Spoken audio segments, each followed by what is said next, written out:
ಜಿಲ್ಲೆಯ additional SP ಆಗುವುದು Anil Kumar Bhoomareddy sir ಇದ್ದಾರೆ, ಅವರನ್ನು ಎಲ್ಲರ ಪರವಾಗಿ ಸ್ವಾಗತಿಸ್ತಾ ಇದ್ದೇನೆ. ಹಾಗೂ ವೇದಿಕೆಯಲ್ಲಿ ಕಡಬ ಮತ್ತು ಪುತ್ತೂರು ತಾಲೂಕಿನ ತಹಸೀಲ್ದಾರ್ ಇದ್ದಾರೆ, ಅವರನ್ನು ಎಲ್ಲರ ಪರವಾಗಿ ಸ್ವಾಗತಿಸ್ತಾ ಇದ್ದೇನೆ. ಹಾಗೂ ಪುತ್ತೂರು ಹಾಗೂ ಬೆಳ್ತಂಗಡಿ ಉಪವಿಭಾಗದ DSP ಸರ್ ಇದ್ದಾರೆ, ಅವರನ್ನು ಎಲ್ಲರ ಪರವಾಗಿ ಸ್ವಾಗತಿಸ್ತಾ ಇದ್ದೇನೆ. ಹಾಗೂ ವೇದಿಕೆಯ ಮುಂಭಾಗದಲ್ಲಿ ಜಿಲ್ಲಾ ಮಟ್ಟದ ತಾಲೂಕು ಮಟ್ಟದ ಎಲ್ಲ ಅಧಿಕಾರಿಗಳನ್ನು ಮತ್ತು ಪಂಗಡದ ಮುಖಂಡರನ್ನು ನಾನು ಸ್ವಾಗತಿಸ್ತಾ ಇದ್ದೇನೆ. ಹಾಗೂ ಮಾಧ್ಯಮದವರನ್ನು ಸ್ವಾಗತಿಸ್ತಾ ಮಾನ್ಯ ಅಧ್ಯಕ್ಷರು ಸಭೆ ನಡೆಸಿಕೊಳ್ಬೇಕಂತ ಕೇಳಿಕೊಳ್ತಾ ಇದ್ದೇನೆ. ವೇದಿಕೆ ಮೇಲೆ ಆಸೀನರಾಗಿರುವಂಥ ನನ್ನೆಲ್ಲ ನೆಚ್ಚಿನ ಅಧಿಕಾರಿಗಳೇ, ಇಲ್ಲಿ ಇವತ್ತು ಈ ಸಭೆಗೆ ಬಂದಿರುವಂಥ ಎಲ್ಲ ತಾಲೂಕು ಮಟ್ಟದ ಎರಡೂ ತಾಲೂಕು ಮಟ್ಟದ ಅಧಿಕಾರಿಗಳೇ, ಎಲ್ಲ SC ST ಸಮುದಾಯದ ಸಂಘ ಸಂಸ್ಥೆಗಳ ಅಧ್ಯಕ್ಷರೇ, ಉಪಾಧ್ಯಕ್ಷರೇ ಮತ್ತು ಪದಾಧಿಕಾರಿಗಳೇ ಮತ್ತು ಈ ಕಾರ್ಯಕ್ರಮದ ಆಹ್ವಾನಿತರೇ ಮತ್ತು ಮಾಧ್ಯಮ ಮಿತ್ರರೇ, ಬಹಳ ಸಂಕ್ಷಿಪ್ತವಾಗಿ ಹೇಳಬೇಕಂದ್ರೆ ನಮ್ಮ SC ST ಕುಂದುಕೊರತೆ ಸಭೆ ಜಿಲ್ಲಾ ಮಟ್ಟದಲ್ಲಿ 3 ಬಾರಿ ನಿಗದಿ ಮಾಡಿದ್ವಿ. 3 ಬಾರಿನೂ ಕೂಡ ಕಾರಣಾಂತರಗಳಿಂದ ನಡೆಸೋದಕ್ಕಾಗಲಿಲ್ಲ. 1 ಬಾರಿ ಪೋಸ್ಟ್ಪೋನ್ ಮಾಡಬೇಕಾಯ್ತು, 2 ಬಾರಿ ಕ್ಯಾನ್ಸಲ್ ಮಾಡಬೇಕಾಯ್ತು.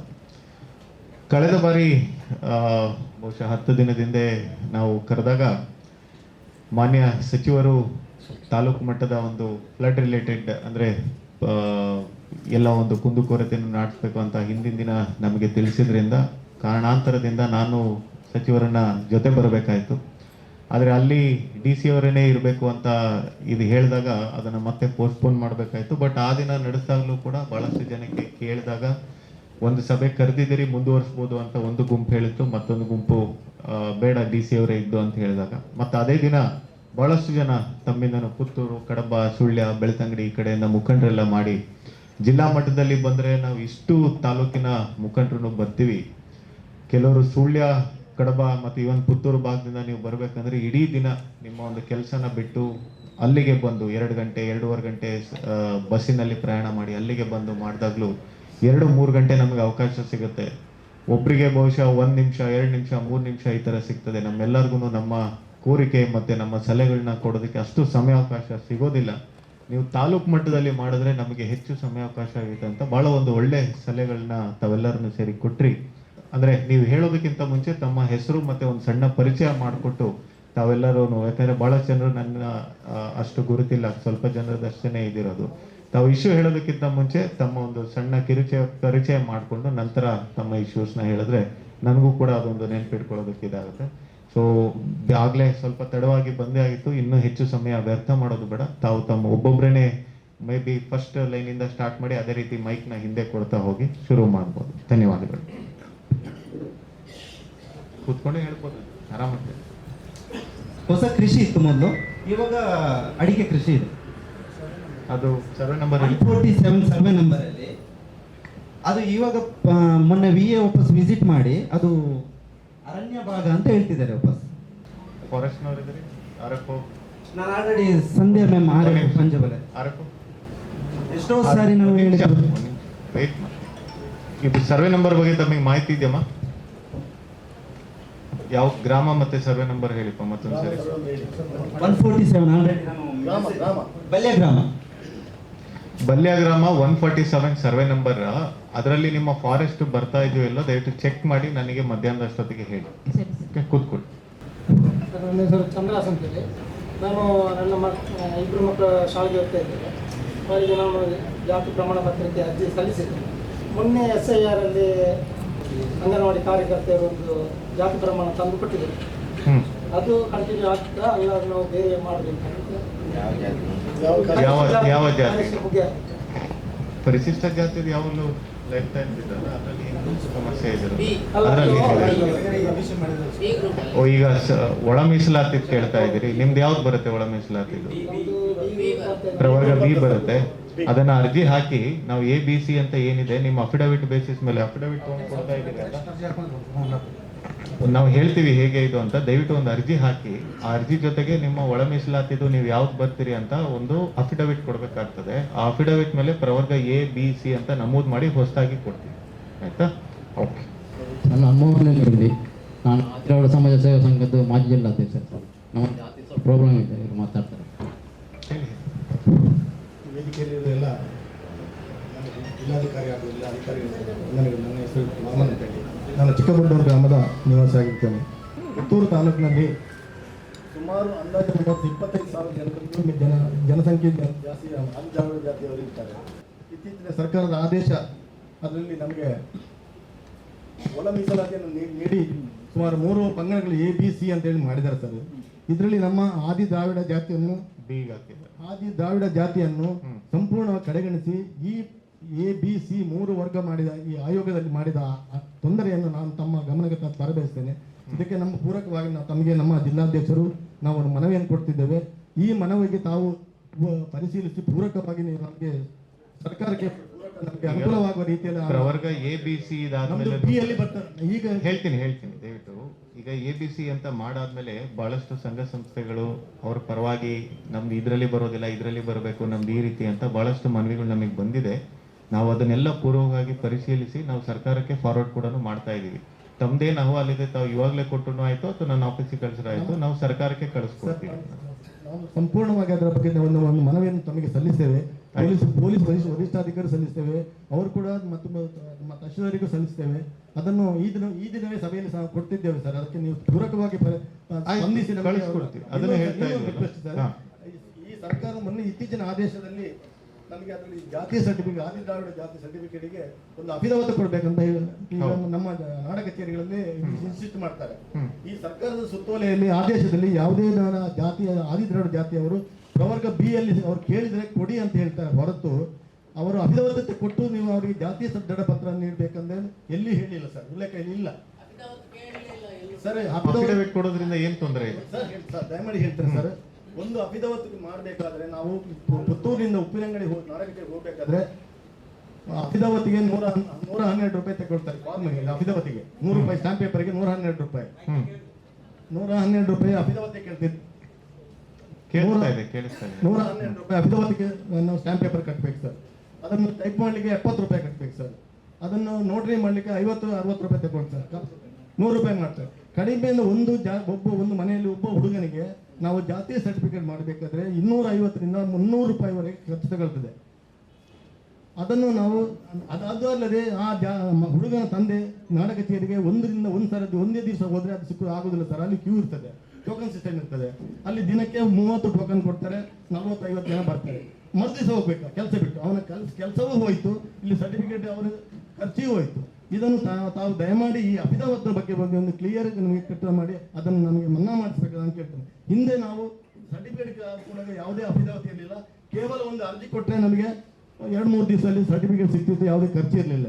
ಒಂದು 25 ರೂಪಾಯಲ್ಲಿ ನಾಡಕ ಇದರ ಕಂಪ್ಯೂಟರ್ದು ಅದರ ಫೀಸ್ ಮಾತ್ರ ತಗೊಳ್ತಿದ್ರು ಸರ್. ಈಗ 250ರಿಂದ 300-400 ರೂಪಾಯಿವರೆಗೆ ಖರ್ಚಾಗ್ತದೆ. ಇದನ್ನು ತಾವು ದಯಮಾಡಿ ಮಾಡಿ. ಮತ್ತೊಂದು ಸರ್, ನಾನು ಈ ಜಾತಿ ನಮ್ಮ ಮನವಿಯಲ್ಲಿ ಸಂಪೂರ್ಣವಾಗಿ ಹೇಳಿದ್ದೇವೆ, ಅದಕ್ಕೆ ನಿಮಗೆ ಪೂರಕ ದಾಖಲೆ ಕೊಡ್ತೇವೆ ಸರ್. ನಮ್ಮ ಮಾನ್ಯ ಭಾರತ ಸರ್ಕಾರವು 1950ರಲ್ಲಿ ಮಾನ್ಯ ರಾಷ್ಟ್ರಪತಿಗಳಿಂದ ಭಾರತ ಸರ್ಕಾರದಿಂದ ಅನುಮೋದನೆಗೊಂಡು ರಾಷ್ಟ್ರಪತಿಗಳು ಗೆಜೆಟ್ ನೋಟಿಫಿಕೇಶನ್ ಮಾಡಿರುತ್ತಾರೆ. ಆ ನೋಟಿಫಿಕೇಶನ್ ಆದಿ ದ್ರಾವಿಡ ಮದ್ರಾಸ್ ಪ್ರಾಂತ್ಯ ಮತ್ತು ಮೈಸೂರು ಪ್ರಾಂತ್ಯದಲ್ಲಿ ಆದಿ ದ್ರಾವಿಡ ಜಾತಿಯವರು ಇದ್ದಾರೆ ಎಂದು ಸ್ಪಷ್ಟವಾಗಿ ನಮೂದಿಸಿ ಸೀರಿಯಲ್ ನಂಬರ್ ಎಲ್ಲ ನಾವು ಇದರಲ್ಲಿ ಬರ್ದೇವೆ ಸರ್. ಈಗ ಆನಂತರ ಅದಕ್ಕೆ ಪೂರಕವಾಗಿ 1956ರಲ್ಲಿ ಜಿಲ್ಲಾವಾರು ಜಾತಿಯ ಡಿಸ್ಟಿಕ್ ವಾರು ಕ್ಯಾಸ್ಟ್ ಲಿಸ್ಟ್ ಕೊಟ್ಟರು ಸರ್ ಇಡೀ ಭಾರತ ದೇಶದಲ್ಲಿ. ಅದರಲ್ಲಿ ನಮ್ಮ ಮೈಸೂರು ಜಿಲ್ಲೆ ಮತ್ತು ಸೌತ್ ಕೇಂದ್ರ ಡಿಸ್ಟಿಕ್ ಅಂತ ಹೇಳಿ ನಮ್ಮ ಅದರಲ್ಲಿ ಸೀರಿಯಲ್ ನಂಬರ್ 2ರಲ್ಲಿ ನಮ್ಮ ಆದಿ ದ್ರಾವಿಡ ಜಾತಿ ಬರ್ತದೆ ಸರ್. ಸೀರಿಯಲ್ ನಂಬರ್ 2ರಲ್ಲಿ ನಮ್ಮ ಆದಿ ದ್ರಾವಿಡ ಡಿಸ್ಪ್ಯೂಟ್ ಇಲ್ಲ ಅದ್ರ ಬಗ್ಗೆ ಬಂದೆ ಸರ್. ಅಷ್ಟು ಇದ್ರು ನಮ್ಮ ಡಾಕ್ಟರ್ ಇವರು ನಮ್ಮ ನ್ಯಾಯಮೂರ್ತಿ HN ನಾಗಮೋಹನ್ ದಾಸ್ ಅವರು ಇತ್ತೀಚೆಗೆ ಆದ ಆಯೋಗದ ಅಧ್ಯಕ್ಷರಾಗಿದ್ದ ಅವರು ಒಂದು ಪತ್ರಿಕೆ ಅವರು ಎಲ್ಲ ಇದರಲ್ಲಿ ಸರ್ವೆ ಮಾಡಿಸಿದ್ರು ನಮ್ಮ ಜಿಲ್ಲೆ ನಮ್ಮ ಥ್ರೂಔಟ್ ಕರ್ನಾಟಕ ಸ್ಟೇಟಲ್ಲಿ. ಅವರೊಂದು ಸ್ಟೇಟ್ಮೆಂಟ್ ಕೊಡ್ತಾರೆ ಸರ್ ಮಾಧ್ಯಮಗಳಲ್ಲಿ ಮತ್ತು TV ಚಾನಲಲ್ಲಿ. ಆದಿ ದ್ರಾವಿಡ ಎಂಬುದು ಒಂದು ಜಾತಿ ಅಲ್ಲ ಅಂತ ಹೇಳಿಬಿಟ್ರು ಸರ್. ಇದು ನಮಗೆ ಅವರು ಪ್ರಥಮವಾಗಿ ಮಾಡಿದ ಅನ್ಯಾಯ ಸರ್, ನಮ್ಮ ಜನಾಂಗಕ್ಕೆ ಮಾಡಿದ ಅನ್ಯಾಯ ಸರ್. ಇದನ್ನು ನಾವು ಸರಾಸರಿ ನಾವು ಖಂಡಿಸ್ತೇವೆ. ತಾವು ಇದನ್ನು ಇದರ ಬಗ್ಗೆ ಈ ಮೈಸೂರು ಅದರಲ್ಲಿ ಸ್ಪೆಸಿಫಿಕ್ ಆಗಿ ಸೌತ್ ಕೇಂದ್ರ ಡಿಸ್ಟಿಕ್ ಅಂತ ಹೇಳಿದ್ದಾರೆ ಗೆಜೆಟಲ್ಲಿ. ಆ ಗೆಜೆಟಲ್ಲಿ ಸೌತ್ ಕೇಂದ್ರ ಡಿಸ್ಟಿಕಲ್ಲಿ ತಾಲೂಕುವಾರ ಯಾವ ಜಾತಿ ಇದೆ, ಆದಿ ದ್ರಾವಿಡ, ಆದಿ ಕರ್ನಾಟಕ, ಮುಂಡಾಲ, ಮುಗೇರ, ನಲ್ಕೆದಾಯ, ಬಾಕುಡ ಸ್ಪೆಸಿಫಿಕ್ ಆಗಿರ್ತಾರೆ. ಅಷ್ಟು ಇರುವ ಆ ಜಾತಿಯಲ್ಲಿ ಭಾರತ ಸರ್ಕಾರ ಜಾತಿಯನ್ನು ನಮೂದಿಸಿದ್ರು. ಇವರು ತಮ್ಮ ಸರ್ವೆಯಲ್ಲಿ ಅದು ಆದಿ ದ್ರಾವಿಡ ಜಾತಿ ಅಲ್ಲ ಅಂತ ಹೇಳಿ ಪಬ್ಲಿಕೇಶನ್ ಮಾಡಿ ನಮಗೆ ತೊಂದರೆ ಮಾಡಿದ್ರು. ಈ ಲಿಸ್ಟ್ ಅಲ್ಲಿ ತಾವು ಮಾಡಿದ ABC ಅವರು 3 ವರ್ಗ ಮಾಡಿದ್ದಾರೆ. ಅದರಲ್ಲಿ ನಮ್ಮ ಆದಿರಾಳು ಜಾತಿಯನ್ನು ಬಿಟ್ಟು ಕೈ ಬಿಟ್ಟಿದ್ದಾರೆ. ಇದಕ್ಕೆ ಸರ್ಕಾರ ಏನು ಪೂರಕವಾಗಿ ಸ್ವಲ್ಪ ಏನಾದರೂ ಅವರಿಗೆ ಮನವರಿಕೆ ಆಗಿರ್ಬೇಕು ನಮ್ಮ ಭಾವನೆ. ಅದರಲ್ಲಿ ನೀವು ಅವ್ರ ಜಾತಿಗೆ ಅವರು ಆದಿದ್ರಾವಿಡ ಜಾತಿ ಲಿಸ್ಟ್ ಅಲ್ಲಿ ಇಲ್ಲ. ಅವರು ಮೂಲ ಜಾತಿ, ನಮಗೆ ಮೂಲ ಜಾತಿ, ನಮ್ಮ ಜಾತಿ ನಮ್ಮ ಉಪಜಾತಿ ಅದೇ ಮೂಲ ಜಾತಿ ಆದಿದ್ರಾವಿಡ ಸರ್. ಇದಕ್ಕೆ ತುಂಬಾ ನಾವು ಹೋರಾಟ ಮಾಡಿದ್ದೇವೆ. ನಮಗೆ ಇಷ್ಟವರೆಗೆ ಯಾವುದೇ ಸಮಸ್ಯೆ ಇರಲಿಲ್ಲ. ಈ ಮೊನ್ನೆ ಈ ಆಯೋಗದಿಂದ ಮಾಡಿದ ನಮಗೆ ತೊಂದರೆ ತಾವು ದಯಮಾಡಿ ಸರ್ಕಾರಕ್ಕೆ ವರದಿ ಮಾಡಬೇಕು. ಯಾಕಂದ್ರೆ ಈಗ ನಮ್ಮ ಮಕ್ಕಳಿಗೆಲ್ಲ ತುಂಬಾ ತೊಂದರೆ ಆಗಿದೆ ಸರ್. ಯಾಕಂದ್ರೆ ಇವರೆಲ್ಲ ಜಾಬ್ ಜಾಸ್ತಿ ಸರ್ಟಿಫಿಕೇಟ್ ಪಡೆದಿದ್ದಾರೆ. ಇತ್ತೀಚೆಗೆ ನಮಗೆ ಕೂಡ ಈಗ ನೀವು ಹೊಳೆ ತಗೊಳ್ಬೇಕು ಆ ತರ ಅಂತ ಒಂದು ಕಂಡೀಷನ್ ಮಾಡ್ತಿದ್ದಾರೆ. ಈಗ ಹೇಳಿದಿರಿ ಅಲ್ಲ, ಇಬ್ರು ತಹಸೀಲ್ದಾರ್ಸ್ ಇಲ್ಲೇ ಇದ್ದಾರೆ, ನೋಟ್ ಮಾಡ್ಕೊಂಡು ಆಯ್ತು. ಇದು ಮುಗಿದ ಮೇಲೆ ಕೊಡ್ಬೋದು. ನಮಗೆ ಪೂರಕವಾಗಿ ಆ ಪಟ್ಟಿಯಲ್ಲಿ ನಮ್ಮ ಜಾತಿಯನ್ನು ಸೇರಿಸಿದ್ರೆ ಮಾತ್ರ ನಮಗೆ ಅನುಕೂಲವಾಗದೆ ಹೊರತು ನೀವು ಬ್ರಾಕೆಟ್ ಅಲ್ಲಿ ಆದಿ ದ್ರಾವಿಡ ಪ್ರವರ್ಗ ಬಿ ಅಂತ ಹೇಳಿದ್ರೆ ನಮಗೆ ಯಾವುದೇ ಒಂದು ಉಪಯೋಗ ಬರೋದಿಲ್ಲ ಸರ್. ಆಯ್ತು, ನಾವು ಸರ್ಕಾರಕ್ಕೆ ಅದನ್ನ ಕಳಿಸ್ಕೊಡ್ತೀವಿ. ಬನ್ನೂರು ಪುತ್ತೂರು ತಾಲೂಕು ಬನ್ನೂರು ಯಾರು ಬರ್ತೀರಪ್ಪ? ಬನ್ನೂರು ಗ್ರಾಮ ಸರ್. ಗೊತ್ತಿದೆಯಾ ಇದ್ರ ಬಗ್ಗೆ? ಇಲಾಖೆ ಅವ್ರಿಗೆ ಫಸ್ಟ್ ಅವ್ರಿಗೆ ಈಗ 2025ರಲ್ಲಿ ಅದಕ್ಕೆ 1 ಕೋಟಿ ಅನುದಾನ ಬಂದಿತ್ತು ಸರ್. ಅಲ್ಲಿ ನಿರ್ಮಿತಿ ಕೇಂದ್ರಕ್ಕೆ ಟೆಂಡರ್ ಆಗಿತ್ತು ಸರ್. ಅವರು ವರ್ಕ್ ಮಾಡ್ಲಿಕ್ಕೆ ಹೋಗುವಾಗ ಅಲ್ಲಿ ಒಂದು ಸ್ಲಾಟರ್ ಹೌಸ್ ಇದೆ ಸರ್. ಆ ಸ್ಲಾಟರ್ ಹೌಸ್ನವರು ನಮಗೆ ವರ್ಕ್ ಮಾಡಲಿಕ್ಕೆ ನಿರ್ಮಿತಿಯವರಿಗೆ ಬಿಡಲಿಲ್ಲ ಸರ್. ಅದು ಏನಂತ ಪರಿಶೀಲನೆ ಮಾಡುವಾಗ ಅವರು ನಾವು ಕೋರ್ಟಿಗೆ ಹೋಗಿದ್ದೇವೆ ಅಂತ ಹೇಳಿದ್ರು ಸರ್. ಪಂಚಾಯತಿ ವ್ಯಾಪ್ತಿನಾ? ಅಲ್ಲ, ಪುರಸಭೆಯಲ್ಲಿ ಅವರಿಗೆ ಲೈಸೆನ್ಸ್ ಕೊಟ್ಟಿದ್ದೀರಿ? ಅವರು ರಿನ್ಯೂವಲ್ ಮಾಡಲಿಲ್ಲ. ಅವರು ನೋಟಿಸ್ ಕೊಟ್ಟರೆ ನಮ್ಮ ನಗರಸಭೆಯಿಂದನಾ ಕೊಟ್ಟಿರೋದು? ಕೊಟ್ಟಿದೀವ ಅಲ್ಲಿ ಸ್ಲಾಟರ್ ಹೌಸ್ಗೆ? ಹಾ ಆಯ್ತಮ್ಮ, ವಾಟ್ ಎವರ್. 50 ವರ್ಷದಿಂದನೇ ಇರ್ಲಿ, ಅವ್ರಿಗೆ ನಮ್ಮಿಂದ ಲೈಸೆನ್ಸ್ ಕೊಟ್ಟಿದೀವಾ? ಹಿಂದೆ ಕೊಟ್ಟಿತ್ತು ಸರ್, ರಿನ್ಯೂವಲ್ ಆಗಿಲ್ಲ ಸರ್. ರಿನ್ಯೂವಲ್ ಆಗಿಲ್ಲ. ಕೋರ್ಟ್ ಅಲ್ಲಿ ಏನ್ ಸ್ಟೇ ಇದೆಯಾ ಇವಾಗ? ಟೋಟಲ್ ಸ್ಟೇ ಇದೆ ಸರ್. ಅದಕ್ಕೆ ನಾವು ಸ್ಟೇ ಇದೆ ಅಂತ ಹೇಳ್ತಿದಾರೋ ಅಥವಾ ಸ್ಟೇ ಇದೆಯಾ? ಸ್ಟೇ ಇದೆ ಸರ್. ಸ್ಟೇ ನೋಡಿದಿರಿ? ಹೌದು ಸರ್. ಓಕೆ, ನಾವು ಪಾರ್ಟಿ ಇದೀವ ಅದರಲ್ಲಿ? ನಾವು ಪಾರ್ಟಿ ಇದೀವಿ ಸರ್. ಯಾವಾಗಿದೆ next date? ನಾವು ಅವರಿಗೆ ತುಂಬಾ ಸರಿ ಲಿಸ್ಟ್ ಆಗತ್ತೆ ಸರ್ ಅದು ಕೇಸು, ಬಟ್ ಹಿಯರಿಂಗ್ ಈಗ ಬರ್ತಾ ಇರಲಿಲ್ಲ. ನಮ್ಮ ಅಡ್ವೊಕೇಟ್ ಯಾರು? ನಮ್ಮಲ್ಲಿ ಪ್ರದೀಪ್ ಅಂತ ಸರ್, ಹೈಕೋರ್ಟ್ ಅಡ್ವೊಕೇಟ್ ಬ್ಯಾಂಗ್ಳೂರಲ್ಲಿ ಇದ್ದಾರೆ ಸರ್. ಅವ್ರ ಅಡ್ವೊಕೇಟ್ ಹತ್ರ ಮಾತಾಡಿ ನನ್ನ ಆಫೀಸಿಗೆ ನಂಬರ್ ಕೊಡಿ, ನಾನೇ ಖುದ್ದಾಗಿ ಮಾತಾಡ್ತೀನಿ. Yes, sir. ಒಂದ್ಸರಿ ಡೇಟ್ ಫಿಕ್ಸ್ ಆದ್ಮೇಲೆ ಆ ಡೇಟ್ 1 ವಾರದ ಮುಂಚೆ ನನ್ನ ಹತ್ರ ಮಾತಾಡಿ. ಆಯ್ತು ಸರ್. ಓಕೆ ಓಕೆ, ಅದನ್ನ ನಾನು ಚೆಕ್ ಮಾಡ್ತೀನಿ. ಸರಿ. ಈಗ ನಗರಸಭೆ ನಮಗೆ ಬರುತ್ತೆ, ನಾವೇ ಫಾಲೋ ಅಪ್ ಮಾಡ್ತೀವಿ. ಸರ್, ಅಂದ್ರೆ ಅದೇ ನಮ್ಗೆ ಇಲ್ಲಿ ನಮ್ಗೆ ಎಲ್ಲ ಫಂಕ್ಷನ್ ಮಾಡ್ಬೇಕಾದ್ರೂ ಕೂಡ ನಮ್ಮ ಹತ್ರ ಅಷ್ಟು ಹಣ ಕೊಟ್ಟು ಮಾಡುವಂತದ್ದು ಸರ್. ನಮ್ಮ ಇಲ್ಲಿ ಹಾಲ್ಗಳು ತುಂಬಾ ಬಾಡಿಗೆಗಳೆಲ್ಲ ತುಂಬಾ ಇರ್ತವೆ. ಕೋರ್ಟ್ ಅಲ್ಲೆಲ್ಲ ಇದೆ ಕಾಂಪ್ಲಿಕೇಟೆಡ್ ಅಂದ್ರೆ ಬೇರೆ ಯಾವ್ದೋ ಹತ್ರ ಜಾಗ ಇಲ್ಲ. ಸರ್, ಅದು ಸರ್ಕಾರಿ ಜಾಗ ಸರ್. ಕೋರ್ಟಲ್ಲಿ ಅದನ್ನು ವೇಕೆಟ್ ಮಾಡ್ಲಿಕ್ಕೆ ಅವಕಾಶ ಉಂಟು ಸರ್. ವೇಕೆಟ್ ಮಾಡೋದಕ್ಕೆ ಅವಕಾಶ ಇದೆ, ಬಟ್ ಸಮಯ ಹಿಡಿಯುತ್ತೆ. ಈಗ ನಾವು ಅದನ್ನ ಈಗ ನನ್ನ ಗಮನಕ್ಕೆ ಬಂದಿದೆ, ನಾನು ಅದನ್ನ ಡೇಟ್ ಫಿಕ್ಸ್ ಮಾಡಿ ನಾನು ಅಡ್ವೊಕೇಟಿಗೆ ಖುದ್ದಾಗಿ ಮಾತಾಡಿ ನಮ್ಮವ್ರನ್ನ ಅಲ್ಲಿ ಕಳಿಸಿ ಅಲ್ಲಿ ಮಾಡ್ಬೇಕಂದ್ರೂ ಡಿಪೆಂಡ್ಸ್ ಆನ್ ಕೋರ್ಟ್ ಯಾವಾಗ ಡೇಟ್ ಕೊಡುತ್ತೆ ನಾನು ಹೇಳೋಕ್ಕಾಗಲ್ಲ. ಅಟ್ಲೀಸ್ಟ್ 3 ಹಿಯರಿಂಗ್ ಅಂತೂ ಅವ್ರು ಮಾಡೇ ಮಾಡ್ತಾರೆ. ಇಲ್ಲ ಅರ್ಜೆಂಟ್ ಇದೆ, ಅನುದಾನ ಎಲ್ಲ ಬಂದಿದೆ ಅಂದ್ರೆ ಬೇರೆ ಜಾಗ ಇದ್ರೆ ಐ ವುಡ್ ಸಜೆಸ್ಟ್ ಇರೋದು. ಒಳ್ಳೆ ಆಯ್ತು, ಅದೇ ನಾವೇರೆ ಬೇಗ ಪುಷ್ ಮಾಡ್ತೀವಿ. ಫೈನ್. ನೆಕ್ಸ್ಟ್ ಸರ್, ನಮ್ಗೆ ಅದೇ ನಮ್ಮ ಆದಿನಾಡ ಸಮುದಾಯಕ್ಕೆ ಒಂದು ಸಮುದಾಯ ಭವನ ಪುತ್ತೂರಲ್ಲಿ ನಮಗೊಂದು ಬೇಕು ಸರ್. ಅದಕ್ಕೊಂದು ನಮ್ಮ ಪುತ್ತೂರು ಅದು ಎಲ್ಲಾದ್ರೆ ಸರ್ಕಾರಿ ಜಾಗ ಎಲ್ಲಿ ಉಂಟು ಸರ್? ಅದಕ್ಕೊಂದು ಸಿಟಿಲೋ ಅಥವಾ ಎಲ್ಲಿ ಕೇಳ್ತಾ ಇದ್ದೀರಿ? ಅದೊಂದು ಮೊಟ್ಟ ತರಕದಲ್ಲಿ ಉಂಟು ಅಂತ ಒಂದು ಗೊತ್ತಿಲ್ಲ. ನೀವು ಲೊಕೇಶನ್ ಕೊಟ್ಟರೆ ನಮಗೆ ಈಸಿ ಆಗ್ತದೆ. ಸರಿ ಸರ್, ಲೊಕೇಶನ್ ಕೊಡಿ. ಓಕೆ ಕೊಡಿ. ಮಾಜಿ ಜಿಲ್ಲಾ ಪಂಚಾಯತ್ ಇಲ್ಲಿ ಬೆಳೆ ವಿಮೆ ಬಗ್ಗೆ ಸರ್ವೆಗೆ ಕಂದಾಯ ಇಲಾಖೆ ಬರುವುದು, ತೋಟಗಾರಿಕೆ ಬರುವುದಂತ ನಮಗೆ. ಹಾರ್ಟಿಕಲ್ಚರ್, ಅಗ್ರಿಕಲ್ಚರ್, ತೋಟಗಾರಿಕೆ ಸರ್. ತೋಟಗಾರಿಕೆ ಬೆಳೆ ಇಲಾಖೆಗೆ ಬರುವುದು. ಆದರೆ ಅಲ್ಲಿ ಹೋಗುವಾಗ ಮಾಹಿತಿ ಕೇಳುವಾಗ ತೋಟಗಾರಿಕೆ ಇಲಾಖೆಯವರು ಕಂದಾಯಕ್ಕೆ ಕೇಳಿ ಅಂತ ಹೇಳ್ತಾರೆ. ಕಂದಾಯದಲ್ಲಿ ಕೇಳುವಾಗ ತೋಟಗಾರಿಕೆ ಇಲಾಖೆಯಲ್ಲಿ ಇದು ಗೊಂದಲ. ಬೆಳೆ ವಿಮೆಗೆ ನಮ್ಮ ಇದು ಯಾಕೆ ಬೇಕಪ್ಪ? ವೆದರ್ ಬೇಸ್ಡ್ ಕ್ರಾಪ್ ಅಲ್ಲ, ಹಾರ್ಟಿಕಲ್ಚರ್ ಇಂದ ಯಾರಿದ್ರಿ? ಸ್ವಲ್ಪ ಮುಂದೆ ಬನ್ನಿ ಅಧಿಕಾರಿಗಳು, ಏಡಿಗಳೆಲ್ಲ ಯಾರಿದ್ರಿ? ಸ್ವಲ್ಪ ಮುಂದೆ ಬನ್ನಿ. ಆ ಚೇರ್ಸ್ ಎಲ್ಲ ಸ್ವಲ್ಪ ಮುಂದೆ ಹಾಕ್ಬೇಕಪ್ಪ. ಒಂದೇ ನಿಮಿಷ ಬೇಗ ಬನ್ನಿ. ಆಯ್ತು, ಮಾತಾಡಿ. ಹಾರ್ಟಿಕಲ್ಚರ್ ಕ್ರಾಪ್ ಡ್ಯಾಮೇಜ್ ಅಸೆಸ್ಮೆಂಟ್ಗೆ ನಮ್ದು ವೆದರ್ ಬೇಸ್ಡ್ ಆಗ್ತಿದೆ ಅಲ್ಲ, ಅಲ್ಲಿ ಫೀಲ್ಡಿಗೆ ಹೋಗಿ ಏನ್ ಮಾಡ್ತಾ ಇದ್ದೀರಿ? ಸರ್ ನಮಸ್ತೆ. ಈಗ ಕ್ರಾಪ್ ಸರ್ವೆ ಬೇಸ್ಡ್ ಅವರು ಪ್ರೀಮಿಯಂ ಅನ್ನ ಕಟ್ಟುವಂತದ್ದು ಇರುತ್ತೆ ಸರ್. 2 ವರ್ಷದ ಡಾಟಾವನ್ನ ತಗೊಳ್ತೇವೆ. ಅಂದ್ರೆ 2024-25 ಮತ್ತೆ 25-26 ಬೇಸ್ಡ್ ಅವರು ಬೆಳೆ ವಿಮೆನ ಕಟ್ಟಲಿಕ್ಕೆ ಅವಕಾಶ ಇರುತ್ತೆ ಸರ್. ಹೌದು, ಆ ವರ್ಷದಲ್ಲಿ ಬೆಳೆ ವಿಮೆ ಅಂದ್ರೆ ಕಟ್ಟಬೇಕು ಅಂತ ಹೇಳಿದ್ರೆ, ಕ್ರಾಪ್ ಸರ್ವೆ ಆಗ್ಲಿಲ್ಲ ಅಂತ ಹೇಳಿದ್ರೆ ಅವರಿಗೆ ಪ್ರೀಮಿಯಂ ನ ಕಟ್ಟಲಿಕ್ಕೆ ಬರುವಂತ. ಈ ಕ್ರಾಪ್ ಸರ್ವೆಲಿ ಏನ್ ಮಾಡ್ತಾ ಇದೀರಿ? ಕ್ರಾಪ್ ಸರ್ವೆ ಈ ವರ್ಷದ್ದು ಮಾಡಿದ್ರೆ ನೆಕ್ಸ್ಟ್ ವರ್ಷ ಕಟ್ಲಿಕ್ಕೆ ಆಗುತ್ತೆ ಸರ್. ಬಟ್ ಈ ಹೌದಮ್ಮ, ಈ ವರ್ಷದಲ್ಲಿ ಕ್ರಾಪ್ ಸರ್ವೆ ಎಷ್ಟು ಗ್ರಾಮ ಎಷ್ಟು ಸರ್ವೆ ನಂಬರ್ ಐಡೆಂಟಿಫೈ ಮಾಡಿದ್ರಿ, ಹೇಗೆ ಮಾಡ್ತಾ ಇದ್ದೀರಿ? ಅದೀಗ PRO ಕಡೆ ಅಗ್ರಿಕಲ್ಚರ್ ಕಡೆಯಿಂದ ಇದು ಮಾಡ್ತಿದ್ದಾರೆ ಸರ್. ಒಂದೇ ನಿಮಿಷ ದಯವಿಟ್ಟು, ನಾನು ಮಾತಾಡೋ ತನಕ ಮಧ್ಯದಲ್ಲಿ ಮಾತಾಡಬೇಡಿ. ಅಗ್ರಿಕಲ್ಚರ್ ನೋಡ್ತಾರಮ್ಮ, ನಿಮ್ಮ ಹಾರ್ಟಿಕಲ್ಚರ್ದು ಏನು ಮಾಡ್ತಾ ಇದ್ದೀರಿ ಕ್ರಾಪ್ ಸರ್ವೆ? ಅದೀಗ ನೋಡಲ್ ಇದಿರುವಂತ ಪ್ರಕಾರ ಅಗ್ರಿಕಲ್ಚರ್ ಇರುವ ಪ್ರಕಾರ ಸರ್ ಅಲ್ಲಿಂದನೇ PR ನೋಡಿಮ್ಮ, ನೀವು ಏನೇನು ಹೇಳ್ಬೇಡಿ. ನಿಮಗೆ ಗೊತ್ತಿಲ್ಲ ಅಂದ್ರೆ ಗೊತ್ತಿಲ್ಲ ಅಂತ ಹೇಳಿ ತಿಳ್ಕೊಂಡು ಮಾತಾಡಿ. ಅಟ್ಲೀಸ್ಟ್ ನೀವು ಹಾರ್ಟಿಕಲ್ಚರ್ಗೆ, ತೋಟಗಾರಿಕೆ ಇದಕ್ಕೆ ಏನ್ ಸರ್ವೆ ಮಾಡ್ತಾ ಇದ್ದೀರಿ ಇವಾಗ? ಅಗ್ರಿಕಲ್ಚರ್ದು ಸರ್ವೆ ಮಾಡ್ತಾರೆ, ತೋಟಗಾರಿಕೆದು ಏನ್ ಸರ್ವೆ ಮಾಡ್ತಾ ಇದ್ದೀರಿ? ತೋಟಗಾರಿಕೆ ಇಲಾಖೆಯಿಂದ ಅಂತೇಳಿ ಸಪರೇಟ್ ಆಗಿ ಸರ್ವೆ ಅಂತ ಆಗೋದಿಲ್ಲ ಅಲ್ವಾ? ಸರ್. ಮತ್ತೆ ಯಾವ್ದು ಸರ್ವೆ? ಈಗ ಅಡಿಕೆ ಬೆಳೆದಿದ್ದಾರೆ, ತೆಂಗು ಬೆಳೆದಿದ್ದಾರೆ, ಅದನ್ನ ಏನ್ ಸರ್ವೆ ಮಾಡ್ತಾ ಇದ್ರಿ ಇವಾಗ?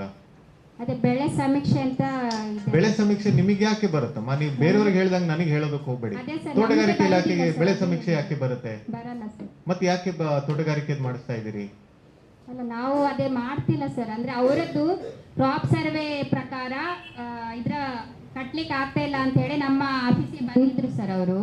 ಬಟ್ ನಾವೇನು ಕ್ರಾಸ್ ಚೆಕ್ ಮಾಡುವ ಟೈಮಿಗೆ ಅವರಿಗೆ ಕಟ್ಲಿಕ್ಕೆ ಬರ್ತಾ ಇಲ್ವಾ ಅನ್ನೋಂಥದ್ದನ್ನ ನಾವು ಇದರಲ್ಲಿ ಚೆಕ್ ಮಾಡುವಾಗ ಅವ್ರದ್ದು ಸರ್ವೆ ನೀವು ಆಗಿರ್ಲಿಲ್ಲ ಅವ್ರಿಗೆ ಸರ್. 1 ಎಕರೆಗೆ ಪ್ರೀಮಿಯಂ ಕಟ್ಸ್ಕೊಂತೀರಿ ಅಲ್ಲೇನಮ್ಮ? ಪ್ರೀಮಿಯಂ ಯಾವ ಬೇಸಿಸ್ ಮೇಲೆ ಕಟ್ಸ್ಕೊಂತೀರಿ? ತೋಟಗಾರಿಕೆದು ಅಡಿಕೆ ಬೆಳೆ ಇದ್ರೆ ಅಥವಾ ಕಾಳುಮೆಣಸು ಇದ್ರೆ ಅಡಿಕೆ ಬೆಳೆ ಅಥವಾ ಕಾಳುಮೆಣಸಿಗೆ ಎಷ್ಟು ಕಟ್ಸ್ಕೊಂತೀರಿ ಪ್ರೀಮಿಯಂ 1 ಎಕರೆಗೆ? ಅದೇ 2,500 ರೂಪಾಯಿ ಸರ್. 2,500 ರೂಪಾಯಿ ಕಟ್ಸ್ಕೊಳಕ್ಕೆ ಏನಾದ್ರು ಸರ್ವೆ ಮಾಡ್ತೀರಿ ಆ ಜಾಗದಲ್ಲಿ? ಆ ಟೈಮಿಗೆ ಸರ್ವೆ ಇಡೀ ತಾಲೂಕಲ್ಲಿ ಎಲ್ಲರೂ ಮಾಡ್ತೀರಾ? ಇಲ್ಲ ಏನು ಸರ್. ಇಲ್ಲ ಅಲ್ಲ, ಏನು ಮಾಡಲ್ಲ ಅಲ್ಲ. ಇಲ್ಲ ಸರ್. ಸೊ ಸುಮ್ನೆ ಕಟ್ಸ್ಕೊಳ್ಳೋದು ಅದು. ಮತ್ತೆ ಅವ್ರಿಗೆ ಬೆಳೆ ವಿಮೆ ಬರ್ಬೇಕಾದ್ರೆ ವೆದರ್ ಬೇಸ್ ಕ್ರಾಪ್ ಇದ್ರ ಮೇಲೆ ಎಷ್ಟು ಬರುತ್ತೆ ಅದ್ರ ಮೇಲೆ ಅವರಿಗೆ ಬೆಳೆ ವಿಮೆದು ಅಮೌಂಟ್ ಬರ್ತದೆ, ಇಷ್ಟೇ ಅಲ್ವಾ? ಹೌದು. ಸೊ ತೋಟಗಾರಿಕೆಗೆ ಏನ್ ಸರ್ವೆ ನಡೀತಾ ಇದೆ? ಮೈಕ್ 25 ಸಾಲ ನಾನು ಅವರ ಬೆಳೆ ವಿಮೆಗೆ ಹೋದ ದುಡ್ಡು ಕಟ್ಟಿ ಸೊಸೈಟಿಗೆ ಹೋದಾಗ, ಸರ್ ನಿಮ್ಮ RTCಯಲ್ಲಿ ಬೆಳೆ ಅಮೌಂಟ್ ತಗೊಳ್ಳೋದಿಲ್ಲ ಕಂಪ್ಯೂಟರ್ನಲ್ಲಿ, ನೀವು ಹೋಗಿ ತೋಟಗಾರಿಕೆ ವಿಚಾರಿಸಿದ್ದೇನೆ ಅವರು ಹೇಳಿದ್ರು ಸೊಸೈಟಿಯವರು. ನಾನು ತೋಟಗಾರಿಕೆ ವಿಚಾರಿಸುವಾಗ ಅವರು ಶಿವಪ್ರಸಾದ್ ಸರ್ ಇದ್ರು, ಅವರು ಕಂಪ್ಯೂಟರ್ ಚೆಕ್ ಮಾಡುವಾಗ, ಸರ್ ನಿಮ್ಮ RTCಯಲ್ಲಿ ಬೆಳೆನೇ ಇಲ್ಲ ಸರ್, ನಂದು ಬೆಳೆ ಅಡಿಕೆ ಬೆಳೆ ಇರೋದು, ಅಡಿಕೆ ಮತ್ತು ಕರಿಮೆಣಸು ಉಂಟು ಸರ್. ಲಾಸ್ಟ್ ಇಯರ್ ಸರ್ವೆ ಆಗಿದೆ, ದುಡ್ಡು ಅಮೌಂಟ್ ಈ ವರ್ಷ ದುಡ್ಡು ಕಟ್ಟಲಿಕ್ಕೆ ನಮಗೆ ಲಾಸ್ ಆಯಿತು. ದುಡ್ಡು ಕಟ್ಟಲಿಕ್ಕೆ ದುಡ್ಡು ತಗೊಳ್ಳೋದಿಲ್ಲ ಸರ್, ಅವರು ದುಡ್ಡು ತಗೊಳ್ಳೋದಿಲ್ಲ. ನೀವು ವಿಲೇಜ್ ಅಕೌಂಟ್ ಹೋಗಿ ನಿಮ್ಮ ತೋಟದ ಸರ್ವೆ ಬೆಳೆ ವಿಮೆ ಸಮೀಕ್ಷೆ ಮಾಡಿಸಿ ಅಂತ ಹೇಳಿದ್ರು. ನಾನು ವಿಲೇಜ್ ಅಕೌಂಟ್ ಕಾಂಟ್ಯಾಕ್ಟ್ ಮಾಡಿದಾಗ, ಸರ್ ನಮಗೆ ಆ್ಯಪ್ ಬರಲಿಲ್ಲ ಸರ್ ಅಂತ ಹೇಳಿದ್ರು. ಸರಿ, ನನ್ನ ಮೊಬೈಲಿಂದ ನಾನು ಅದನ್ನು ಶೂಟ್ ಔಟ್ ಮಾಡಿ. ಒಂದೇ ನಿಮಿಷ, ಈಗ ಅವರು ಪ್ರೀಮಿಯಂ ಕಟ್ಟೋದಕ್ಕೆ ಏನ್ ತೊಂದರೆ ಆಗ್ತದೆ ಆನ್ಲೈನ್? ಸರ್ ಅದೇ ಈಗ ಕ್ರಾಪ್ ಸರ್ವೆ 2 ವರ್ಷದ ಡಾಟಾದ ಪ್ರಕಾರ ಅವರು ಪ್ರೀಮಿಯಂ ಕಟ್ಲಿಕ್ಕೆ ಅದ್ರ ಏನು ಇದಿರುತ್ತೆ ನೀವು ಸರ್. ಕ್ರಾಪ್ ಸರ್ವೆಗೆ ಹೋಗ್ತಾ ಇದ್ದೀರಮ್ಮ. ಸರ್ ಅದ್ರ ಡಾಟಾದ ಪ್ರಕಾರ ಅವ್ರಿಗೆ ಬ್ಯಾಕ್ ಎಂಡ್ ಅಲ್ಲಿ ಅಪ್ಡೇಟ್ ಒಂದ್ ನಿಮಿಷ ಕೇಳಿ, ನಿಮಗೆ ಕ್ರಾಪ್ ಸರ್ವೆ ಅನ್ವಯ ಯಾಕೆ ಆಗ್ತಾ ಇದೆ ಹಾರ್ಟಿಕಲ್ಚರ್ ಕ್ರಾಪಿಗೆ? ಬೆಳೆ ಇದ್ರ ಪ್ರಕಾರನೇ ಕಟ್ಲಿಕ್ಕೆ ಆಗೋದು ಸರ್. ಅದಕ್ಕೋಸ್ಕರ ಆ ಡಾಟಾದ ಬೇಸ್ ಅಗ್ರಿಕಲ್ಚರ್ ಯಾರಿದ್ದೀರಪ್ಪ? ಮಾಡುವಂತದ್ದು. ಒಂದ್ ನಿಮಿಷ ತಡೀರಿಪ್ಪ, ಇವ್ರ ಇದ್ರಲ್ಲೇನೆ ಮೈಕ್ ಕೊಡಿ ಅವರಿಗೆ. ಹಾರ್ಟಿಕಲ್ಚರ್ದು ಸೇರಿ ಮಾಡ್ತಾ ಇದ್ರಿ ಯಾವ ಕ್ರಾಪ್ ಸರ್ವೆ? ಹಾಂ ಸರ್, ಈಗ ನಾವು PR ಏನು ಅಲಾಟ್ ಮಾಡಿರ್ತೀವಲ್ಲ ಸರ್, ಅವರು ಹೋದ್ರೆ ಅವ್ರ ಜಮೀನಲ್ಲಿ ಯಾವ ಕ್ರಾಪ್ ಇರುತ್ತೆ ಎಲ್ಲದನ್ನೂ ನಮೂದಿಸ್ತಾ ಇದ್ದಾರೆ ಸರ್. ಸೊ ಈ ಹಾರ್ಟಿಕಲ್ಚರ್ ಕ್ರಾಪ್ ಸೇರಿ ಮಾಡ್ತಾ ಹೌದು ಇದ್ದೀವಿ. ಸರ್, ಹೌದು. ಇವಾಗ ನಮ್ಮ ಜಿಲ್ಲೆಗೆ ಈ ವರ್ಷದ್ದು ಯಾವ್ಯಾವ ಸರ್ವೆ ನಂಬರ್ ಅಂತ ಐಡೆಂಟಿಫೈ ಆಗಿದೆಯಾ? ಸರ್ವೆ ನಂಬರ್ ಎಲ್ಲ ಸರ್, ಈಗ ಗ್ರಾಮ ವೈಸ್ ನಾವು PR ಅಲಾಟ್ ಮಾಡ್ತಾ ಇದ್ದೀವಿ ಸರ್. ಅಲಾಟ್ಮೆಂಟ್ ಆಗಿದೆಯಾ? ಎಸ್ ಸರ್, ಇನ್ನು ಸ್ವಲ್ಪ ಬಾಕಿ ಇದೆ ಸರ್. ಇದು ಇನ್ನೂ ಒಂದು ಗ್ರಾಮದಲ್ಲಿ ಎಷ್ಟು ಇದನ್ನ ಮಾಡ್ತಾ ಇದ್ದೀರಿ? 5 days ಆಯ್ತು ಸರ್ ಇನ್ನು ಇದು ರಿಲೀಸ್ ಆಗಿ ಆ್ಯಪು. ನಮ್ಮದು ತಡ ಮುಂಗಾರಿ ಬರುತ್ತೆ ಸರ್, ಲೇಟ್ ಖರೀಫಿಗೆ ಬರುತ್ತೆ.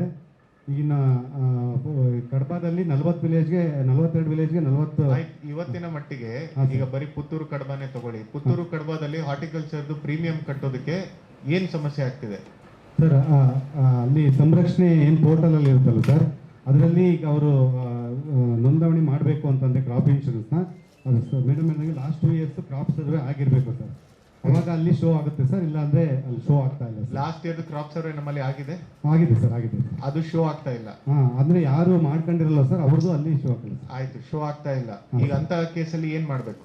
ನೆಕ್ಸ್ಟ್ ಇಯರ್ ಆಯ್ತು, ಲಾಸ್ಟ್ ಇಯರ್ ಸರ್ವೆ ಆಗ್ಲಿಲ್ಲ, ಒಪ್ಕೊಂತೀನಿ. ಅಂತ ಕೇಸಲ್ಲಿ ಏನ್ ಮಾಡ್ಬೇಕು? ಅದು ನೆಕ್ಸ್ಟ್ ಸೀಸನಲ್ಲಿ ಅವ್ರು ಕಂಪಲ್ಸರಿ. ನನಗೆ ಅದು ಪೂರ್ತಿ ಓಕೆ ಈಗ ನಿಮ್ಮಲ್ಲಿ ಆ್ಯಪ್ ಅಲ್ಲಿ ಏನ್ ಇದು ಬರ್ತಾ ಇದೆ ಇಶ್ಯೂಸ್, ಹಾಂ ಸರ್. ನನಗೆ ಮಧ್ಯಾಹ್ನದ ನಂತರ 3 ಗಂಟೆಗೆ ನನ್ನ ಮೀಟಿಂಗ್ ಇದೆ, ಒಂದು 5 ಗಂಟೆ ಅಷ್ಟೊತ್ತಿಗೆ ನಿಮ್ಮ JD ಹೇಳ್ಬಿಟ್ಟು ಗೌಡ್ರಿಗೆ ಹೇಳಿ ಅದ್ ಏನೇನು ಇಶ್ಯೂಸ್ ಇದೆ ಲಿಸ್ಟ್ ಕೊಡಿ. ನಮ್ಮಲ್ಲಿ ಕನ್ಸಲ್ಟೆಂಟ್ ಇರ್ತಾರೆ, ನೀವು ಅಟ್ಲೀಸ್ಟ್ ನಮ್ ಗಮನಕ್ಕೆ ತಂದ್ರೆ ನಾವೇನಾದ್ರು ಮಾಡ್ಬೋದು. ಇಲ್ಲ ಅಂದ್ರೆ ನೀವೇ ಇದು ಸಾಲ್ವ್ ಮಾಡ್ಬೇಕು, ಇಲ್ಲ ಆಗ್ಲಿಲ್ಲ ಅಂದ್ರೆ ನನಗೆ ಹೇಳಬೇಕು.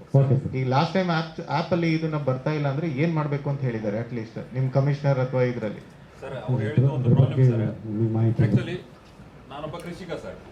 ನನ್ನ RTCಯಲ್ಲಿ ನಾನು ಬೆಳೆ ಸರ್ವೆ ಮಾಡಬೇಕಿದ್ರೆ ನನ್ನ ಸರ್ವೆ ನಂಬರ್ ನಾನು ಏನು ಭೂಮಿ ನಿಗದಿ ಇದೆ ನನಗೆ ಆ ಭೂಮಿಯಲ್ಲಿ ತೋರಿಸುವುದಿಲ್ಲ. ಅದು ದಿಶಾಂಕ ಪ್ರಕಾರ ತೋರಿಸೋದು ಸರ್ವೆ ಮ್ಯಾಪ್. ಈ ದಿಶಾಂಕಲ್ಲಿ ಪಾಯಿಂಟ್ಗಳು ಸರಿಯಾಗಿ ಮೆನ್ಷನ್ ಆಗಿಲ್ಲ. ಸರ್ವೆ ಕಲ್ಲುಗಳು ಬೇರೆ ಯಾರದೋ ಜಾಗದಲ್ಲಿ ತೋರಿಸುತ್ತೆ. ಇದು ಆಕ್ಚುಲಿ ಪ್ರಾಬ್ಲಮ್ ಸರ್. ಒಂದು ನಿಮಿಷ, ದಿಶಾಂಕಲ್ಲಿ ಪ್ರಾಬ್ಲಮ್ ಇದೆ, ಅದರಿಂದಾಗಿ ಸಮಸ್ಯೆ ಆಗ್ತಾ ಇದೆ. ನಮ್ಮಲ್ಲಿ ಎರರ್ ಎಷ್ಟಿದೆ ಕಡಬ ಮತ್ತೆ ಪುತ್ತೂರಲ್ಲಿ? ಎಲ್ಲ ದಕ್ಷಿಣ ಕನ್ನಡ ದಿಶಾಂಕ ಎರರ್ ಎಷ್ಟಿದೆ ರೀ? 10 ಮೀಟರ್ 15 ಮೀಟರ್ ಎಷ್ಟಿದೆ? 10 ಮೀಟರ್ 10 ಮೀಟರ್ ಎರರ್ ಇದ್ರೆ ಮತ್ತೆ ಬೇರೆ ಸರ್ವೆ ನಂಬರ್ ಅಲ್ಲಿ ಪೂರ್ತಿ ಹೇಗೆ ತೋರಿಸ್ತದೆ? ಇವ್ರು ಹೇಳ್ತಿರೋ ಇಶ್ಯೂ ಇದೆಯೋ ಇಲ್ವೋ ಅದನ್ನ ಕೇಳ್ತಾ ಇದ್ದೀನಪ್ಪ. ನನಗೆ ನನ್ನ ಮೇಲಧಿಕಾರಿಗಳ ಹತ್ರ ಮಾತಾಡ್ಬೇಕಂದ್ರೆ ಗೊತ್ತಾಗ್ಬೇಕಲ್ಲ. ಎರರ್ 10 ಮೀಟರ್ಗಿಂತ ಬಿಟ್ಟು ಜಾಸ್ತಿ ಇದೆಯೋ ಇಲ್ವೋ? ಇಲ್ಲ. ಈಗ ಕ್ರಾಪ್ ಸರ್ವೆ ಇದಕ್ಕೆಲ್ಲ ಹೋದಾಗ ಅದು ದಿಶಾಂಕ ಪ್ರಕಾರ ಅಥವಾ ನಮ್ಮ ಇದನ್ನೇನು ಮಾಡ್ತಾ ಇದೀವಿ ಅದರಲ್ಲಿ ನಮ್ದು ಯಾವ ರೀತಿ ಮಾಡ್ತಿದ್ರಿ? ಚೈನ್ ಲಿಂಕ್ ಅಲ್ಲಿ ಮಾಡ್ತಿದ್ದೀರಾ, GPS ಬೇಸ್ ಮಾಡ್ತಿದ್ದೀರಾ? ಚೈನಾ GPS ಈಗ ಚೈನ್ ಮಾಡ್ತಿದ್ದೀರಿ, GPS ಯಾಕೆ ಮಾಡ್ತಿಲ್ಲ? ಅಕ್ಯುರಸಿ ಚೈನಾ GPS ಈಗ ಮತ್ತೆ ಯಾಕೆ ಮಾಡ್ತಾ ಇಲ್ಲ GPS? ನೀವು ಆಮೇಲೆ ಮಾತಾಡಿ ನನ್ನ ಹತ್ರ ಮೀಟಿಂಗ್ ಆದ್ಮೇಲೆ. ಇವರ ತೋಟಗಾರಿಕೆ ಅಥವಾ ಕೃಷಿ ಇಲಾಖೆಯವರು ಅದನ್ನು ಬೆಳೆ ಸಮೀಕ್ಷೆ ಮಾಡಲಿಕ್ಕೆ ಒಬ್ಬರು ಏಜೆಂಟ್ ಅನ್ನು ನೇಮಕ ಮಾಡ್ತಾರೆ ಸರ್. ಆ ಏಜೆಂಟ್ ನೇಮಕ ನಾನು ಅವ್ರಿಗೆ ಕೇಳಿದಾಗ ನಿಮ್ಮ ವಿಲೇಜ್ಗೆ ಇಂಥ ಏಜೆಂಟ್ ಒಬ್ರು ಹೆಸರು ಹೇಳಿದ್ರು ಸರ್. ಅವ್ರು ಮೊಬೈಲ್ ಕೊಟ್ಟರು. ಆ ಮೊಬೈಲ್ ಒಂದು 5-6 ಕಾಲ್ ಮಾಡಿದ್ರು. ಅವರು ರಿಸೀವ್ ಮಾಡಲಿಲ್ಲ. ಲಾಸ್ಟ್ ಪುನಃ ಕಂಟಿನ್ಯೂಸ್ ಮಾಡಿದೆ. ರಿಸೀವ್ ಮಾಡುವಾಗ ನಿಮ್ಮ ಜಾಗ ಎಲ್ಲಿ ಬರ್ತದೆ ಸರ್? ನಮ್ಮದು ಸಿಟಿ ನಗರದ ವ್ಯಾಪ್ತಿಯ ಒಳಗೆ ಬರ್ತದೆ ಸರ್. ಸರ್ ನಾನು ಇವತ್ತು ಬರ್ತೇನೆ ಸಾಯಂಕಾಲ 3 ಗಂಟೆಗೆ ನೀವು ಇಲ್ಲಿ ಅಂತ. ಅವತ್ತು ಇಡೀ ದಿನ ಬಿಡಿದ ಮರುದಿವಸದವರೆಗೆ ಬರಲಿಲ್ಲ ಸರ್. ಅವರು GPS ಏಜೆಂಟ್ಗಳು ಸರಿಯಾದ ಇದಕ್ಕೆ ಹೋಗುದಿಲ್ಲ ಸರ್. ದೊಡ್ಡ ರೈತರಲ್ಲಿಗೆ ಹೋಗ್ತಾರೆ ಆ ಏಜೆಂಟ್ಗಳು, ಸಣ್ಣ ರೈತರಲ್ಲಿ ಹೋಗುದಿಲ್ಲ ಅವರು. ಮತ್ತೆ ಅವರಿಗೆ ಸರಳ ಚಿಕ್ಕ ಜಮೀನು ಅಂದ್ರೆ ಅವರಿಗೆ ಕ್ಯಾರೇ ಇಲ್ಲ. ಅವರು ಮಾಡಿದ ತಪ್ಪಿನಿಂದಾಗಿ ನಮಗೆ ಸರ್ಕಾರದಿಂದ ನಮಗೆ ಸಿಕ್ಕುವ ಸವಲತ್ತು ವಂಚಿತವಾಗ್ತದೆ ಸರ್. ಈ ಸರ್ ನಾನು ದುಡ್ಡು ಕಟ್ಟಲಿಕ್ಕೆ ಆಗಲಿಲ್ಲ, ನನಗೆ ನೆಕ್ಸ್ಟ್ ಇಯರ್ ಬೆಳೆ ವಿಮೆ ಸಿಕ್ಕುದಿಲ್ಲ ಸರ್. ಯಾವಾಗ ಲಾಸ್ಟ್ ಡೇಟ್ ಇರೋದಮ್ಮ ಪ್ರೀಮಿಯಂಗೆ? ಯಾವ ತಿಂಗಳು? 17 ಮೊನ್ನೆ ಕಳೀತು ಸರ್. ಮುಗೀತು ನಿಮ್ಮ. ಆಯ್ತು, ಈಗ ಪುತ್ತೂರು ತಾಲೂಕಲ್ಲಿ ಎಷ್ಟು ಪ್ರತಿಶತ ಇದು ಪ್ರೀಮಿಯಂ ಕಟ್ಕೊಂಡಿರೋದು ರೈತರದು? ಟೋಟಲ್ ಆಗಿ ಅದೇ ಅಡಿಕೆಗೆ ಮತ್ತೆ 38,000ದಷ್ಟು ಕಟ್ಟಿಸಿಕೊಂಡಿದೆ. ಎಷ್ಟು ಪರ್ಸೆಂಟೇಜ್ ಅದು? 70-75% ಆಗಿದೆ. ಲಾಸ್ಟ್ ಇಯರ್ ಎಷ್ಟು ಪರ್ಸೆಂಟೇಜ್ ಇತ್ತು? ಕಳೆದ ವರ್ಷನೂ ಕೂಡ ಒಂದು 66-67% ಆಗಿದೆ. ನೀವೊಂದು ಕೆಲಸ ಮಾಡಿ, ನಿಮ್ದು ತಾಲೂಕಿಂದು ಕಡಬಾನು ನಿಮಗೆ ಬರುತ್ತೆ.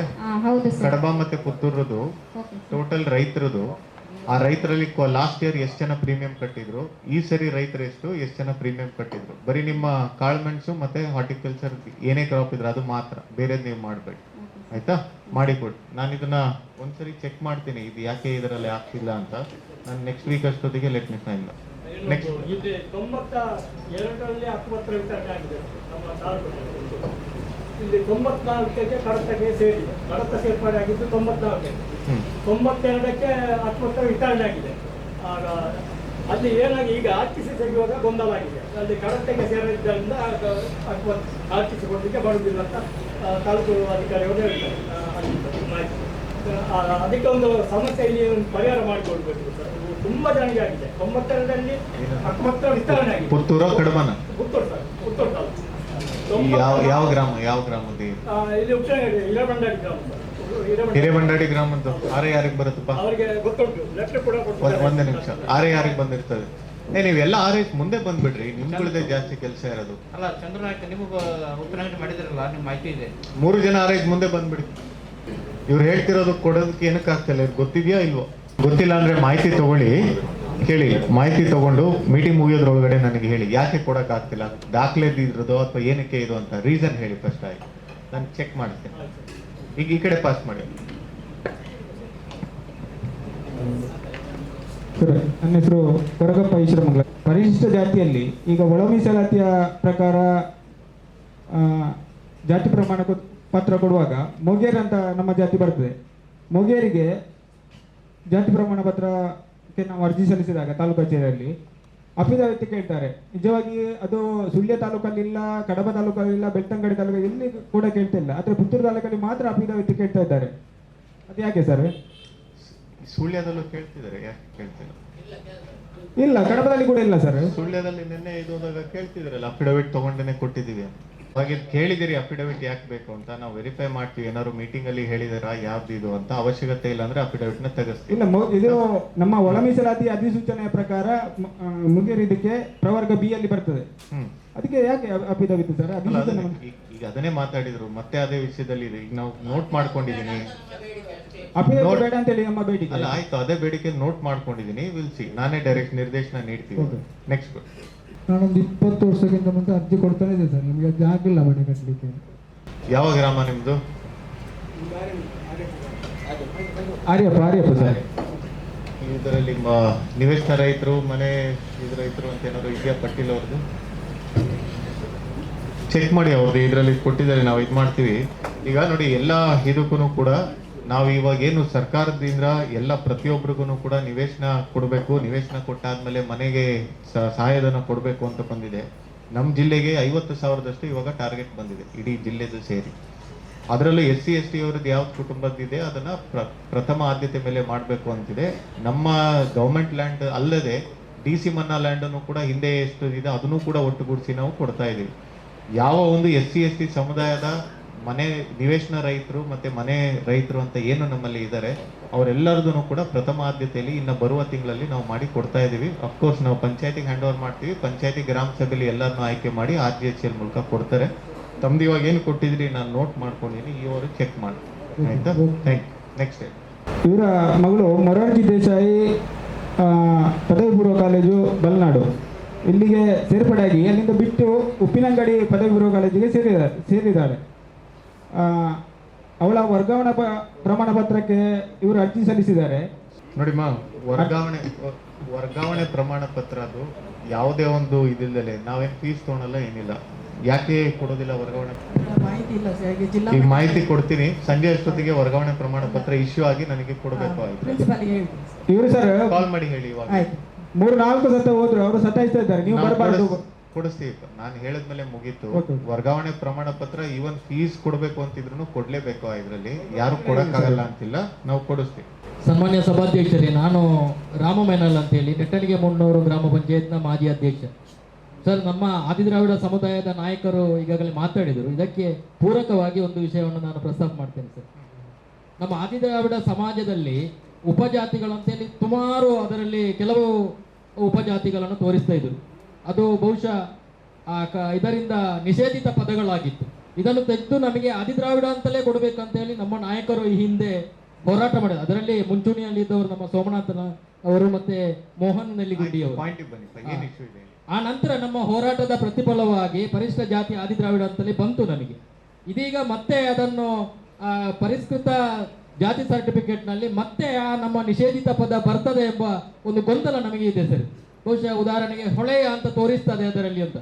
ನಾನು ನನ್ನ ಮನವಿ ಸರ್, ಆ ಪದವನ್ನು ಅದರಲ್ಲಿ ತೋರಿಸಬಾರ್ದು, ಪರಿಷ್ಠ ಜಾತಿ ಆದಿದ್ರಾವಿಡ ಅಂತಲೇ ಬರಬೇಕು.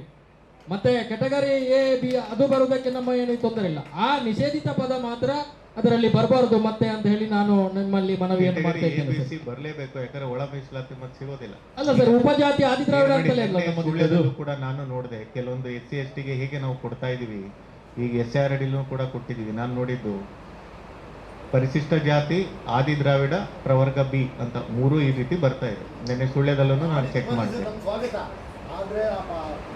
ನಿಷೇಧಿತ ಪದ ಅಂತ ಹೇಳಿದ್ದು ಸರ್, ಅದು ಬರಬಾರದು ನೋಡಿರೋದನ್ನ ಹೇಳ್ತಾ ಇದ್ದೀನಿ. ಮತ್ತೊಮ್ಮೆ ನಾನು ಚೆಕ್ ಮಾಡ್ತೀನಿ, ಎಲ್ಲೂ ಆತರ ಬರೋದಕ್ಕೆ ಬರೋದಿಲ್ಲ. ಇದು ಹಾ ಕೊಲೆಯ ಅಂತ ಎಲ್ಲ ಪ್ರತಿಯೊಬ್ಬ ತಹಸೀಲ್ದಾರ್ಗು ಇವಾಗಲೇ ನಾನು ಗ್ರೂಪಲ್ಲಿ ಹಾಕ್ತೀನಿ. ನಿಷೇಧಿತ ಪದಗಳನ್ನ ನಿಮ್ದೊಂದೇ ಅಲ್ಲ, ಯಾವುದೇ ಒಂದು ಜಾತಿಗಳದಿದ್ರು ಬಳಸೋ ಹಾಗಿಲ್ಲ. ಹಿಂದೆ ಬಳಸಿದ್ರು ಕೂಡ ನಾವೇ ಖುದ್ದಾಗಿ ಅದನ್ನ ತಗೊಂಡು ಅದನ್ನ ಬದಲಾವಣೆ ಮಾಡಿ ಕೊಡೋ ಜವಾಬ್ದಾರಿನೂ ನಮ್ದಿರ್ತದೆ. ನಮ್ಮ ಇದ್ರಲ್ಲೇನೆ ಎಲ್ಲ ಸಿಗುತ್ತೆ. ಯಾವ್ದು ನಾವು ಅದು ಆ ಪದ ಎಲ್ಲೆಲ್ಲಿ ಬಳಸಿದ್ರೆ, ಎಷ್ಟು ಕಡೆ ಬಳಸಿದ್ರೆ, ಎಷ್ಟು ರಿಜಿಸ್ಟ್ರೇಷನ್ ಆಗಿದೆ ಅಂತ ನನಗೆ ಗೊತ್ತಾಗ್ತದೆ. ಎಲ್ಲ ಇದ್ರಲ್ಲೂ ಸೇರಿ ವಿ ವಿಲ್ ಡೂ ಇಟ್. ತಾಲೂಕಿಗೆ ಸಂಬಂಧಿಸಿ ತಹಸೀಲ್ದಾರ್ ಅವರಿಗೆ ನಮಗೆ ನಿರ್ದೇಶನ ನೀಡಬೇಕು ಅಂತ ಇವಾಗ ನಿರ್ದೇಶನ ಬಂದಿದೆ. ಅಷ್ಟು ಜಾಗ ಇಲ್ಲ. ಅಷ್ಟು ಜಾಗ ಇಲ್ದಿರೋದನ್ನು ಕೂಡ ಖರೀದಿ ಮಾಡ್ಬೋದಾ ಅಥವಾ ಬೇರೆ ಯಾವ ರೀತಿ ಮಾಡ್ಬೋದು ಅದನ್ನು ಕೂಡ ನಾವು ನೋಡ್ತಾ ಇದೀವಿ. ಎಷ್ಟು ಜಾಗ ಇದೆ ಅಷ್ಟನ್ನು ಕೂಡ ವಿಲೇವಾರಿ ಮಾಡೋದಕ್ಕೆ ಇವಾಗ ನಾವು ಆಗಲೇ ಕ್ರಮ ತಗೊಂತಿದ್ದೀವಿ. ಇವಾಗ 3 ಗಂಟೆಗೆ ಮಾನ್ಯ ಸಚಿವರು ಕೂಡ ಅದ್ರ ಬಗ್ಗೆನೇ ಒಂದು ಮೀಟಿಂಗ್ ಕೂಡ ತಗೊತಾ ಇದ್ದಾರೆ. ಸೊ ಅಲ್ಲಿ ನಿರ್ಧಾರ ಆಗ್ತದೆ ಸರ್. Thank you sir. ಮತ್ತೊಂದು, ನಮ್ಮ ಸರ್ಕಾರಿ ಆಸ್ಪತ್ರೆ ಪುತ್ತೂರಲ್ಲಿ 31 ಜನ ಡಿ ಗ್ರೂಪ್ ನೌಕರರಿದ್ದಾರೆ, ಪರಿಶಿಷ್ಟ ಜಾತಿ ಪರಿಶಿಷ್ಟ ಪಂಗಡದವರು. ಡಿ ಗ್ರೂಪ್ ನೌಕರರು. ಅದು ಅವರಿಗೆ ಇದುವರೆಗೆ ಸಂಬಳ ಆಗಿಲ್ಲ ಸರ್. 2 ತಿಂಗಳಿಗೊಮ್ಮೆ 3 ತಿಂಗಳಿಗೊಮ್ಮೆ ರಜೆ ಸಂಬಳ ಕೊಡ್ತಾರೆ. ಮತ್ತೆ ESI PSI ಯಾವುದು ಎಷ್ಟು ತಿಂಗಳಿಂದ ಸಂಬಳ ಆಗಿಲ್ಲ? 3 ತಿಂಗಳಿಂದ ಸಂಬಳ ಆಗಿಲ್ಲ ಕೆಲವರಿಗೆ. ಯಾಕೆ ಅನುದಾನ ಬಂದಿಲ್ಲ? ಇಲ್ಲ ಸರ್, ಸ್ಯಾಲರಿ ಆಗಿದೆ. ತನಕ ಸ್ಯಾಲರಿ ಆಗಿದೆ. ಯಾವ ತಿಂಗಳ ತನಕ? ಜುಲೈ ತನಕ ಆಗಿದೆ. ಈಗ ಇವರು ಆಗಿಲ್ಲ ಅಂತ ಹೇಳ್ತಿದ್ದಾರೆ, ನೀವು ಆಗಿದೆ ಅಂತ ಹೇಳ್ತಿದ್ದೀರಿ. ವೆರಿ ಈಗಲೇ ನಿಮ್ಮ ಯಾರು ಯಾರೋ ಅಥವಾ ಯಾರಿದ್ದಾರೆ ಅಲ್ಲಿ ಕಾಲ್ ಮಾಡಿಬಿಟ್ಟು ತಿಳ್ಕೊಂಡು ದಯವಿಟ್ಟು ನನಗೆ ಹೇಳಿ. ನೀವೇ ಇದ್ದೀರಿ ಅಡ್ಮಿನಿಸ್ಟ್ರೇಟಿವ್ ಇದರಲ್ಲಿ. ಸೊ ಅಲ್ಲಿ ಆಗಿದೆ ಅಂತ ಹೇಳಿದ್ರೆ ಅವ್ರು ಹೇಳಿದ್ಮೇಲೆ ಮುಗೀತಲ್ಲ, ಆಗಿರುತ್ತೆ. ನಮಗೆ ಬಂದ ಮಾಹಿತಿ ಪ್ರಕಾರ 2 ತಿಂಗಳಿಗೊಮ್ಮೆ ಮಾಹಿತಿ ತಪ್ಪಾಗಿರ್ಬೋದು. ಅವರೇ EMO ಇದ್ದಾರೆ, ಸೈನ್ ಮಾಡೋದು ಅವರೇನೆ. ಅವ್ರು ಕೊಟ್ಟಿದೀವಿ ಅಂತ ಹೇಳಿದ್ರೆ ಕೊಟ್ಟಿರ್ತಾರೆ. ಮತ್ತೊಮ್ಮೆ ವೆರಿಫೈ ಮಾಡಿ.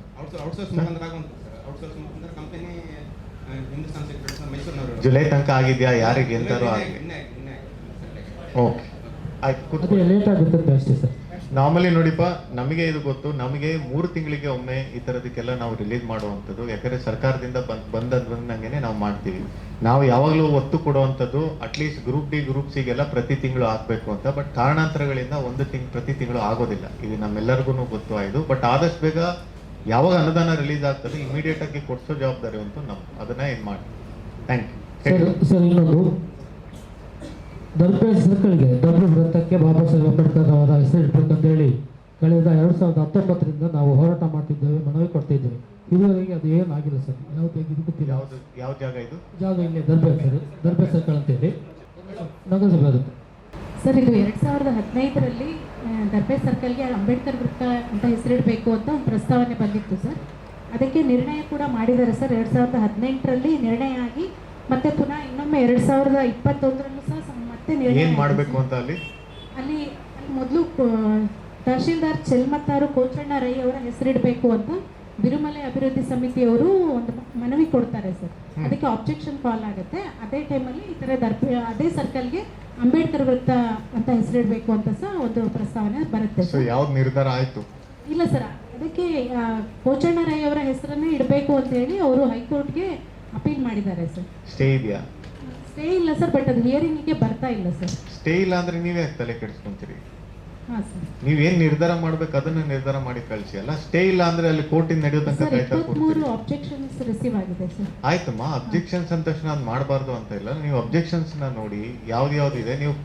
ನೀವು ನಿರ್ಧಾರ ಮಾಡಲ್ಲ ಅಲ್ಲ, ಸರ್ಕಾರಕ್ಕೆ ಪ್ರಸ್ತಾವನೆ ಕಳಿಸ್ತಾರೆ. ನೀವು ಇಂಥ ಅಬ್ಜೆಕ್ಷನ್ ಸಮೇತ ಕಳಿಸ್ಕೊಡಿ ಅಲ್ಲ, ಅಟ್ಲೀಸ್ಟ್ ಪ್ರಸ್ತಾವನೆನಾದ್ರು ಕಳಿಸ್ಕೊಡಿ. ಸರ್ಕಾರಕ್ಕೆ ಸಲ್ಲಿಕೆ ಆಗಿದೆ ಸರ್. ಎಲ್ಲ ಯಾವತ್ತಾಗಿದೆ? 2021ರಲ್ಲೇ ಆಗಿದೆ ಸರ್. ಎರಡನೇದು ಮತ್ತೊಮ್ಮೆ ಕಳಿಸ್ಕೊಡಿ. ಆಯ್ತು, ಸೇಮ್ ಇದನ್ನ ಮತ್ತೊಮ್ಮೆ ಕಳಿಸ್ಕೊಡಿ. ನೆಕ್ಸ್ಟ್ ಹೇಳಿ. ಈ ಸಭೆಗಳು ನಾಟಕ ಕಂಪನಿಯಾಗಿ ಮಾಡ್ತಾ ಇದ್ದಾರೆ ಇವರು. ಈಗ ಮಾನ್ಯ DC ಅವರು ಇಷ್ಟು ಸಭೆಯಲ್ಲಿ ಎಷ್ಟು ಅನುಷ್ಠಾನ ಆಗಿದೆ ಅಂತ ನೀವು ಮಾನ್ಯ ದಂಡಾಧಿಕಾರಿ ಅವರಿಗೆ, ಕಡಪ ದಂಡಾಧಿಕಾರಿ, ತಹಸೀಲ್ದಾರ್ ಪ್ರಶ್ನೆ ಮಾಡಬೇಕು. ಸಮಾಜ ಗಣನೀಯಕ್ಕೆ ನೀವು ಪ್ರಶ್ನಿಸಬೇಕು ಇವತ್ತು. ಯಾಕೆಂದ್ರೆ ಯಾವುದು ಅನುಷ್ಠಾನ ಇಲ್ಲ. ಸಹಾಯಕ ಕಮಿಷನರ್ ಒಂದು ದೌರ್ಜನ್ಯ ಸಮಿತಿ ಇದೆ, ಅದು ಕಾರ್ಯಾಚರಣೆಗೆ ನಡೆಯುತ್ತದೆ. ಇವತ್ತು SST ಅವರ ದೌರ್ಜನ್ಯ ಅಂಕಿಅಂಶ ಕೇಳುವಾಗ ವಿಶೇಷವಾಗಿ ನಿಮಗೆ ಬೋಧಿಸಿ ನೀಡಬೇಕಂತೇಳಿ ಇವತ್ತು ನಮ್ಮನ್ನು ಪ್ರಶ್ನೆ ಮಾಡ್ತಾರೆ. ಇವತ್ತು ಒಬ್ಬ ದಲಿತ ಸಮುದಾಯದ ವಿಷಯನ್ನು ಇವತ್ತು ಕೇವಲವಾಗಿ ಅಧಿಕಾರಿ ವರ್ಗ ಪರಿಗಣಿಸಿದ್ರೆ ಇದು ದುರಂತ ಸಂಗತಿ. ಇವತ್ತು ಬಹುಶಃ ನಾನು DC ಅವರು ಬಂದದಕ್ಕೆ ನಾನು ಸ್ವಲ್ಪ ವಿರಮಿಸಿದ್ದೇನೆ. ಯಾಕೆಂದ್ರೆ ಇನ್ನಾದರೂ ಸ್ವಲ್ಪ ಫೋಕಸ್ ಸಿಗಬಹುದು, ಒಂದು ಡೆವಲಪ್ಮೆಂಟ್ ಆಗ್ಬೋದು. ಇವತ್ತು ತುಂಬ ವಿಷಯ ನಾನು ಕೊನೆಗೆ ಬಂದ ಕಾರಣ ನಾನು ಇದು ಕೂಡಲೇ ಇಮಿಡಿಯೇಟ್ ಆಕ್ಷನ್ ಆಗಬೇಕು ಸರ್. ಇಲ್ಲಾಂದ್ರೆ ನಾವು ಈ ರಕ್ತ ಚಳವಳಿಯನ್ನು ಕಾರ್ಯಕ್ರಮ ಇಡುವುದು ದೂರ ಇಲ್ಲ. ಅಷ್ಟು ದುಃಖ ಆಗ್ತದೆ ನಮಗೆ. ನೋಡಿ, ತಮ್ಮ ಆವೇಶ ಏನೇ ಇದ್ರು ನಾನು ಕೂತ್ಕೊಳ್ಳಿ ಒಂದು ನಿಮಿಷ. ನಾನೊಂದು ತಮ್ಮೆಲ್ಲರಿಗೂ ಹೇಳೋದಕ್ಕೆ ಇಷ್ಟಪಡೋದೇನೆಂದ್ರೆ, ಈಗ ಹಿಂದೆ ಯಾವ ರೀತಿ ಆಯಿತು, ಏನು ಅನುಷ್ಠಾನ ಇದಾಯಿತು ಅದಕ್ಕೆ ಹೋಗೋದಕ್ಕಿಂತ ಮುಂಚೆ ನನ್ನ ಇದರಲ್ಲಿ ಏನೇನು ಬರುತ್ತೆ, ನೀವೇನು ಕುಂದುಕೊರತೆದಾಗಲಿ ಅಥವಾ ಇದನ್ನ ಕೊಟ್ಟಿದ್ದೀರಿ, ಒಂದೋ ನಾನು ನಿಮಗೆ ಮಾಡಿ ತೋರಿಸ್ತೀವಿ, ಇಷ್ಟು ದಿನದಲ್ಲಿ ಮಾಡಿ ತೋರಿಸ್ತೀವಿ ಅಂತ ಹಿಂಬರ ಕೊಡ್ತೀನಿ. ಇಲ್ಲ ಯಾಕೆ ಈ ಕೆಲಸ ಆಗ್ತಾ ಇಲ್ಲ ಅಂತಲೂ ಹಿಂಬರ ಕೊಡ್ತೀನಿ.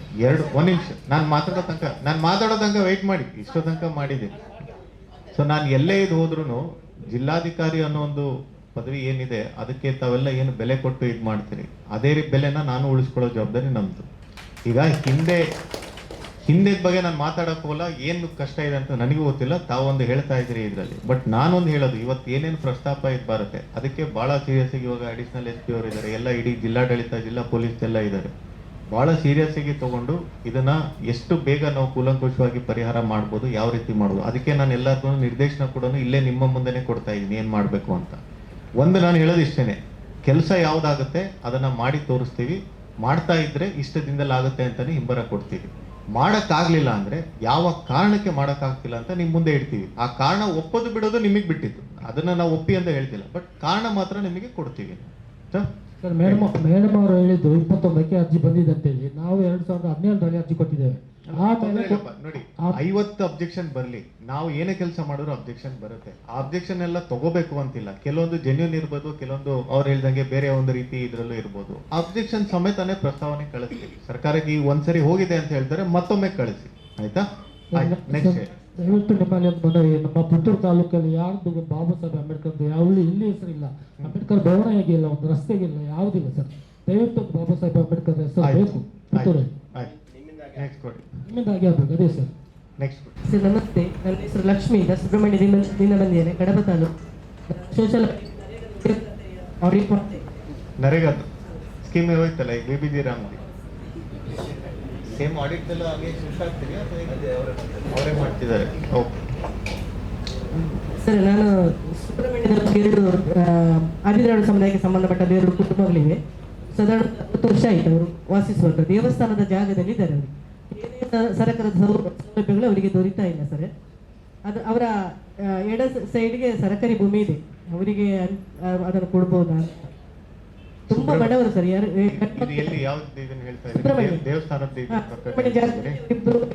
ಈಗ ದೇವಸ್ಥಾನದಾಗ್ಲೇ ಒಂದು ಮಾಸ್ಟರ್ ಪ್ಲಾನ್ ಅಂತ ಸರ್ಕಾರದ ಹಂತದಲ್ಲಿ ಮಾಡಿ ಇಡೀ ದೇವಸ್ಥಾನ ಸುತ್ತಮುತ್ತಲಿಂದಲೇ ಏನೇನು ಬರಬೇಕು ಅಂತ ಹೇಳಿ ಮಾಡಿದ್ದಾರೆ. ಆಲ್ಮೋಸ್ಟ್ ಅದೊಂದು 600ರಿಂದ 650 ಎಕರೆ ಅಷ್ಟು ಪ್ಲಾನ್, ಕ್ಲೋಸ್ ಟು 800 ಕೋಟಿ ಅಷ್ಟು ಇದು ಮಾಡಿದ್ದಾರೆ. ನನಗೆ ಎಕ್ಸಾಕ್ಟ್ಲಿ ಗೊತ್ತಿಲ್ಲ, ಬಟ್ ಅಪ್ರೂವ್ ಆಗಿದೆ. ನಾನು ಒಂದು ಸರಿ ಆ ಪ್ಲಾನ್ ನೋಡಿ ನಿಮಗೆ ಕೊಡ್ಬೋದೋ ಇಲ್ಲ ಅಂತ ನಾನು ಹೇಳ್ಬೋದು. ಇವಾಗ ನನಗೆ ಮಾಹಿತಿ ಇಲ್ಲ, ಬಟ್ ಎಕ್ಸಾಕ್ಟ್ಲಿ ತಾವು ಯಾವುದನ್ನ ಕೇಳ್ತಾ ಇದ್ರಿ ಅಂತ ಒಂದು ಮಾಹಿತಿ ನನಗೆ ತಹಸೀಲ್ದಾರ್ ತಗೊಂಡು ಅದು ಆ ಮಾಸ್ಟರ್ ಪ್ಲಾನ್ ಒಳಗಡೆ ಬರುತ್ತೋ ಆಚೆ ಬರುತ್ತೋ ನಾನು ಒಂದ್ಸರಿ ನೋಡಿ ಹೇಳಬೇಕು. Thank you. ಶಿರಾಡಿ ಹೊರಟಾಣಿಗೆ ಸೇರ್ಪಡೆಗೊಳಿಸಿದಂಥ ಮಾಹಿತಿ ಇದೆ ಸರ್, ಅದನ್ನು ಶಿರಾಡಿಗೆ ಏನು ಪೊಲೀಸ್ ಠಾಣೆಗೆ ನಮ್ಮ ಲೂಜ್ಪಾಲ್ ಕಡಬಕ್ಕೆ ಇತ್ತು ಸರ್, ಅದನ್ನು ಶಿರಾಡಿಗೆ ಸೇರ್ಪಡೆ ಮಾಡುವುದು ಅಂತೇಳಿ ಉಪ್ಪಿನಂಗಡಿ ಇದೆಯಮ್ಮ.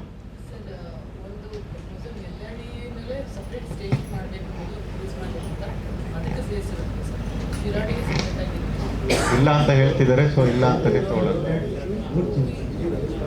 ಏರ್ಪಡೆಗೊಳಿಸಬಾರದು ನಮಗೆ ಕಳಪೆ ಅಲ್ಲ, ಇಲ್ಲ ಅಂತ ಹೇಳ್ತಾ ಇದ್ದಾರೆ, ಸೊ ಇಲ್ಲ ಅಂತಾನೆ ತಗೊಳ್ಳೋಣ. ನೆಕ್ಸ್ಟ್ ಭೋಜಪಾತ್ರದಲ್ಲಿ ಸರ್ ಅಂಬೇಡ್ಕರ್ ಭವನ ನಿರ್ಮಿಸಲು ಅನೇಕ ಬಾರಿ SCH ಸಭೆಯಲ್ಲಿ ಪ್ರಸ್ತಾಪನೆ ಮಾಡಿದ್ದಾರೆ ಸರ್, ಯಾವುದೇ ಕ್ರಮ ಕೈಗೊಂಡಿಲ್ಲ.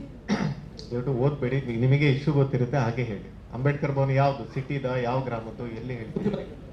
ಭೋಜಪಾತ್ರ ಏನಿದೆ ಅಂತ ಅಲ್ಲಿ ಏನ್ ಜಾಗ ನಾವು ರಿಸರ್ವ್ ಮಾಡಿಲ್ವೋ ಅಥವಾ ರಿಸರ್ವ್ ಮಾಡಿ ಅನುದಾನ ಬಂದಿಲ್ವೋ, ಏನ್ ಇಶ್ಯೂ ಇದೆ? Reserve ಮಾಡ್ಬೇಕಷ್ಟೇ sir. ರಿಸರ್ವ್ ಮಾಡಬೇಕು. ಸರ್ಕಾರಿ ಜಾಗ ಇದೆಯಾ? ಸರ್ಕಾರಿ ಜಾಗ ಇದೆ. ಸರ್ಕಾರಿ ಜಾಗ ಇದ್ರೆ ಇಮಿಡಿಯೇಟ್ ಆಗಿ ಮಾಡೋದು ಕಳಿಸಿಪ್ಪ ನನಗೆ, ನಾನೇ ಮಾಡಿ ಕೊಡ್ತೀನಿ. ಸರ್ಕಾರಿ ಜಾಗ ಈಗ ನೋಡಿ, ಎಲ್ಲಾರ್ಗು ಯಾರ್ಯಾರು ನೀವು ಅಂಬೇಡ್ಕರ್ ಭವನ, ಮೊರಾರ್ಜಿ ದೇಸಾಯಿ ಭವನ, ಯಾವುದೇ ಭವನ ತಾವು ಕೇಳ್ತೀನಿ ಅಂದ್ರೂ ಜಾಗ ಎಲ್ಲಿದೆ ಮಾಡಿ ಕೊಡಿ ಅಂತ ಹೇಳಿ, ಅದು 50 ಸೆಂಟ್ ಇರಲಿ 60 ಸೆಂಟ್ ಇರಲಿ, ನಾವು ಇಮಿಡಿಯೇಟ್ ಆಗಿ ಮಾಡಿ ಕೊಡ್ತೀವಿ. ಈಗ ನೀವು ಜಾಗ ಎಲ್ಲೂ ಇಲ್ಲ ಎಲ್ಲಾದ್ರೂ ಮಾಡಿಕೊಡಿ ಅಂದ್ರೆ ನಮಗೂ ಸಮಸ್ಯೆ ಆಗ್ತದೆ. ಈಗ ಜಾಗ ಇಲ್ದಲೇ ಇರೋದನ್ನ ಎಲ್ಲಿ ಕೊಡಬೇಕು? ಖರೀದಿ ಮಾಡೇ ಕೊಡಬೇಕು. ಖರೀದಿ ಮಾಡ್ಬೇಕಂದ್ರೆ ಸೋಷಿಯಲ್ ವೆಲ್ಫೇರ್ ಡಿಪಾರ್ಟ್ಮೆಂಟ್ಗೆ ಕಳಿಸ್ಬೇಕು, ಅಲ್ಲಿಂದ ಬರೋದು ಸ್ವಲ್ಪ ಕಷ್ಟ ಆಗ್ತದೆ. ಯಾಕಂದ್ರೆ ಸುಮಾರು 100 ಪ್ರಸ್ತಾವನೆ ಹೋಗ್ತದೆ. ಜಾಗ ಇದೆ, ಇಂಥದ್ದು ಸರ್ಕಾರಿ ಜಾಗ ಇದೆ ಕೊಡಿ ಅಂತ ಹೇಳಿ ನಾವು ಇಮಿಡಿಯೇಟ್ ಆಗಿ ಮಾಡಿ ಕೊಡ್ತೀವಿ, ಅದು ನನ್ನ ಜವಾಬ್ದಾರಿ. ಮತ್ತೊಂದು ಕಡಬ ತಾಲೂಕಿನಲ್ಲಿ ಇತ್ತೀಚೆಗೆ ಕುಂಡಡ್ಕ ಫಾಲ್ಸ್ ಅಂತ ವಿದ್ಯಾರ್ಥಿಗಳ ನೋಡಲಿಕ್ಕೆ ಹೋದ್ರು ಸರ್. ಅಲ್ಲಿ ವಿದ್ಯಾರ್ಥಿಗಳ ಮೇಲೆ ಮರಣದಂತಿಕೆ ಅಲ್ಲೇ ಆಯಿತು. ಆರೋಪಿಗಳ ಇನ್ನೂ ಕೂಡ ಅರೆಸ್ಟ್ ಮಾಡಿಲ್ಲ. ಇನ್ನು 7-8 ದಿನಗಳಿಂದ ಆರೋಪಿಗಳು ರಾಜಾರೋಷವಾಗಿ ಕಡಬ ತಾಲೂಕಿನಲ್ಲಿ ಮರ್ದನ ತಿರುಗ್ತಾ ಇದ್ದಾರೆ.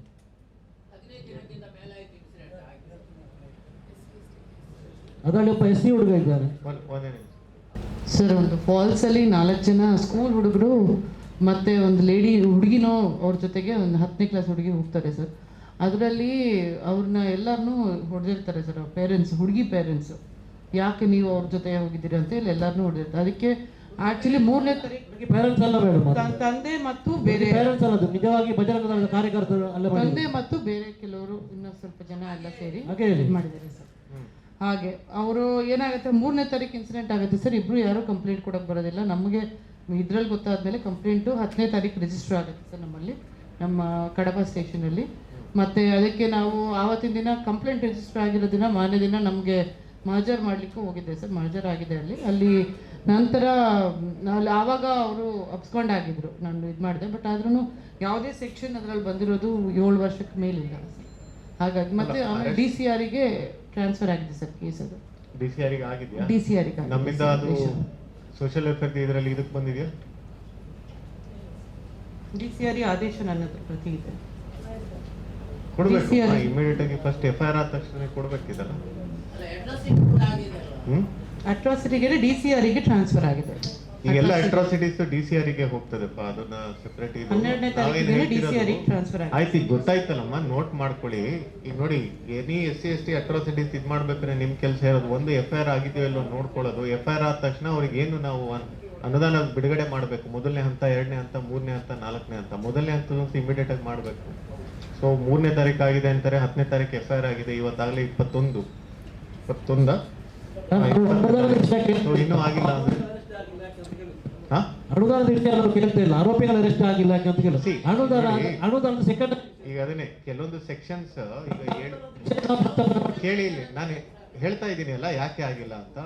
7 ವರ್ಷಕ್ಕಿಂತ ಒಳಗಡೆ ಇರುವಂತ ಎನಿ ಸೆಕ್ಷನ್ ಅವರಿಗೆ ಶಿಕ್ಷೆ ಆಗುವಂತ ಇದು ಅಂದ್ರೆ ಅದನ್ನ ಅರೆಸ್ಟ್ ಮಾಡಬಾರ್ದು ಇದು ಅಂತ ಕೋರ್ಟ್ ಇಂದ ಬಹಳಷ್ಟು ಡೈರೆಕ್ಷನ್ ಇದೆ ಇದರಲ್ಲಿ. 7 ವರ್ಷಕ್ಕಿಂತ ನಂತರದ್ದು ಅಂದ್ರೆ ಹೆಚ್ಚು ಶಿಕ್ಷೆ ಆಗುವಂತದಕ್ಕೆ ಮಾತ್ರ ಪೊಲೀಸ್ ಕಡೆಯಿಂದ ಅರೆಸ್ಟ್ ಮಾಡ್ತಾ ಇದ್ದಾರೆ ಇವಾಗ.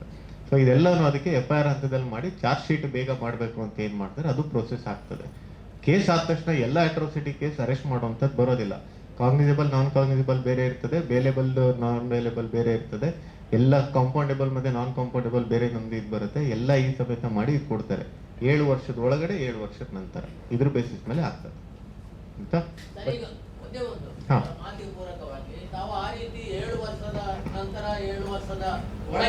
ಹೇಳಿದ್ರೆ ನಾನೆಲ್ಲ ಹೇಳ್ತಿರೋದು ಅದನ್ನ ನೋಡಿ. ಇದು ನಾನೆಲ್ಲ ಹೇಳ್ತಾ ಇರೋದು ಕಾನೂನಲ್ಲಿ ಏನಿದೆ, ನಮಗೆ ಅವರಿಗೆ ಏನು ಪೊಲೀಸ್ನವರಿಗೆ ಏನಿದ್ ಬಂದಿದೆ ಅದನ್ನ ನಾನು ಹೇಳ್ತಾ ಇದ್ದೀನಿ. ನಾನೆಲ್ಲ ಹೇಳ್ತಾ ಇರೋದು ಯಾವ್ದು ಯಾವ ಸೆಕ್ಷನ್ ಹಾಕ್ಬೇಕಿತ್ತು ಇದ್ರಲ್ಲಿ, ಯಾವ ಸೆಕ್ಷನ್ ಬಿಟ್ಟಿದ್ದಾರೆ. ಇನ್ಸ್ಪೆಕ್ಟರ್ ಅಥವಾ ಪೊಲೀಸ್ ಯಾರು ಇದ್ರಲ್ಲಿ ಇದು ಮಾಡಿರೋದು? ಇನ್ಸ್ಪೆಕ್ಟರ್ ಯಾರು ಬರ್ತಾರೆ? ಇನ್ಸ್ಪೆಕ್ಟರ್ ಯಾರು? ಯಾವ್ಯಾವ ಸೆಕ್ಷನ್ ಹಾಕಿದ್ರಿ ಅಥವಾ ಯಾವ್ದಾರು 7 ಇಯರ್ಸ್ಗಿಂತ ಮೇಲೆ ಬಂದಿರೋ ಯಾವ್ದಾದ್ರು ಸೆಕ್ಷನ್? ಏನು ಕಂಪ್ಲೇಂಟ್ ಕೊಟ್ಟಿದ್ದಾರೆ ಆ ಕಂಪ್ಲೇಂಟಿನ ಬೇಸ್ ಮೇಲೆ ಏನೇನು ಅಫೆನ್ಸಸ್ ಬರ್ತಾ ಇದೆ ಅದ್ರ ಸೆಕ್ಷನ್ಸ್ ಹಾಕ್ಬಿಟ್ಟಾರೆ. ಯಾಕಂದ್ರೆ ಕಂಪ್ಲೇಂಟ್ ಕೊಟ್ಟಿರೋರೆ ಹುಡುಗಿ ಇದು ಹುಡುಗನ ಕಡೆ ಹುಡುಗ ಕೊಟ್ಟಿರೋಂಥದ್ದು. ಹುಡುಗ ಏನ್ ಕೊಟ್ಟಿದ್ದಾರೆ ಅದ್ರ ಬೇಸ್ ಮೇಲೆ ಯಾವ್ಯಾವ ಸೆಕ್ಷನ್ಸ್ ಆ ಸೆಕ್ಷನ್ಸ್ 7 ಇಯರ್ಸ್ಗಿಂತ ಮೇಲ್ಗಡೆ ಯಾವ ಸೆಕ್ಷನ್ ಅಲ್ಲಿ ಏನಾದ್ರು ಬರುತ್ತಾ ನೋಡಿ. ಅಡಿಷನಲ್ SP ಅವ್ರ ಹತ್ರ ಮಾತಾಡ್ಕೊಂಡು ಮತ್ತೊಮ್ಮೆ ಚೆಕ್ ಮಾಡ್ತೀವಿ. ನೆಕ್ಸ್ಟ್ ಹೇಳಿ. ಅಲ್ಲ ಸರ್, ಅದಕ್ಕೆ ಪೊಲೀಸರು ಸ್ಟ್ರಿಕ್ಟ್ ಆಕ್ಷನ್ ತಗೊಳ್ಬೇಕು. ಯಾಕಂದ್ರೆ ಮೈ ಮುಟ್ಟುವ ಯಾರಿಗೂ ಇಲ್ಲ. ನೋಡಿ, ಮೈ ಮುಟ್ಟೋ ಅಧಿಕಾರ ಯಾರಿಗೂ ಇಲ್ಲ. ಅದಕ್ಕೆ ಮುಟ್ಟ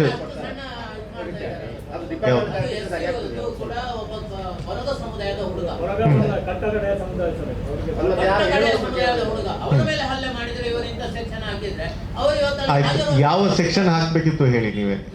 ಅವರನ್ನ ಆ ಕೂಡಲೇ ಇಮಿಡಿಯೇಟ್ ಆಗಿ ಅವರನ್ನ ಅರೆಸ್ಟ್ ಮಾಡುವಂತ ನಮಗೆ ಅದರ ನಂಬರ್ ಎಲ್ಲ ಗೊತ್ತಿಲ್ಲ, ಹಾಕ್ಬೇಕಿತ್ತು ಅವರನ್ನ ಅರೆಸ್ಟ್ ಮಾಡ್ಬೇಕು. ಆತರ ಇದು ಹೇಳಿದ್ರೆ ಇದಾಗೋದಿಲ್ಲ. ಎನಿವೆ ನಾನೇ ವಿಚಾರಿಸ್ತೀನಿ, ವಿಲ್ ಡಿಸ್ಕಸ್ ಆಗುತ್ತೆ, ನಾವು ಇದು ಮಾಡಿ.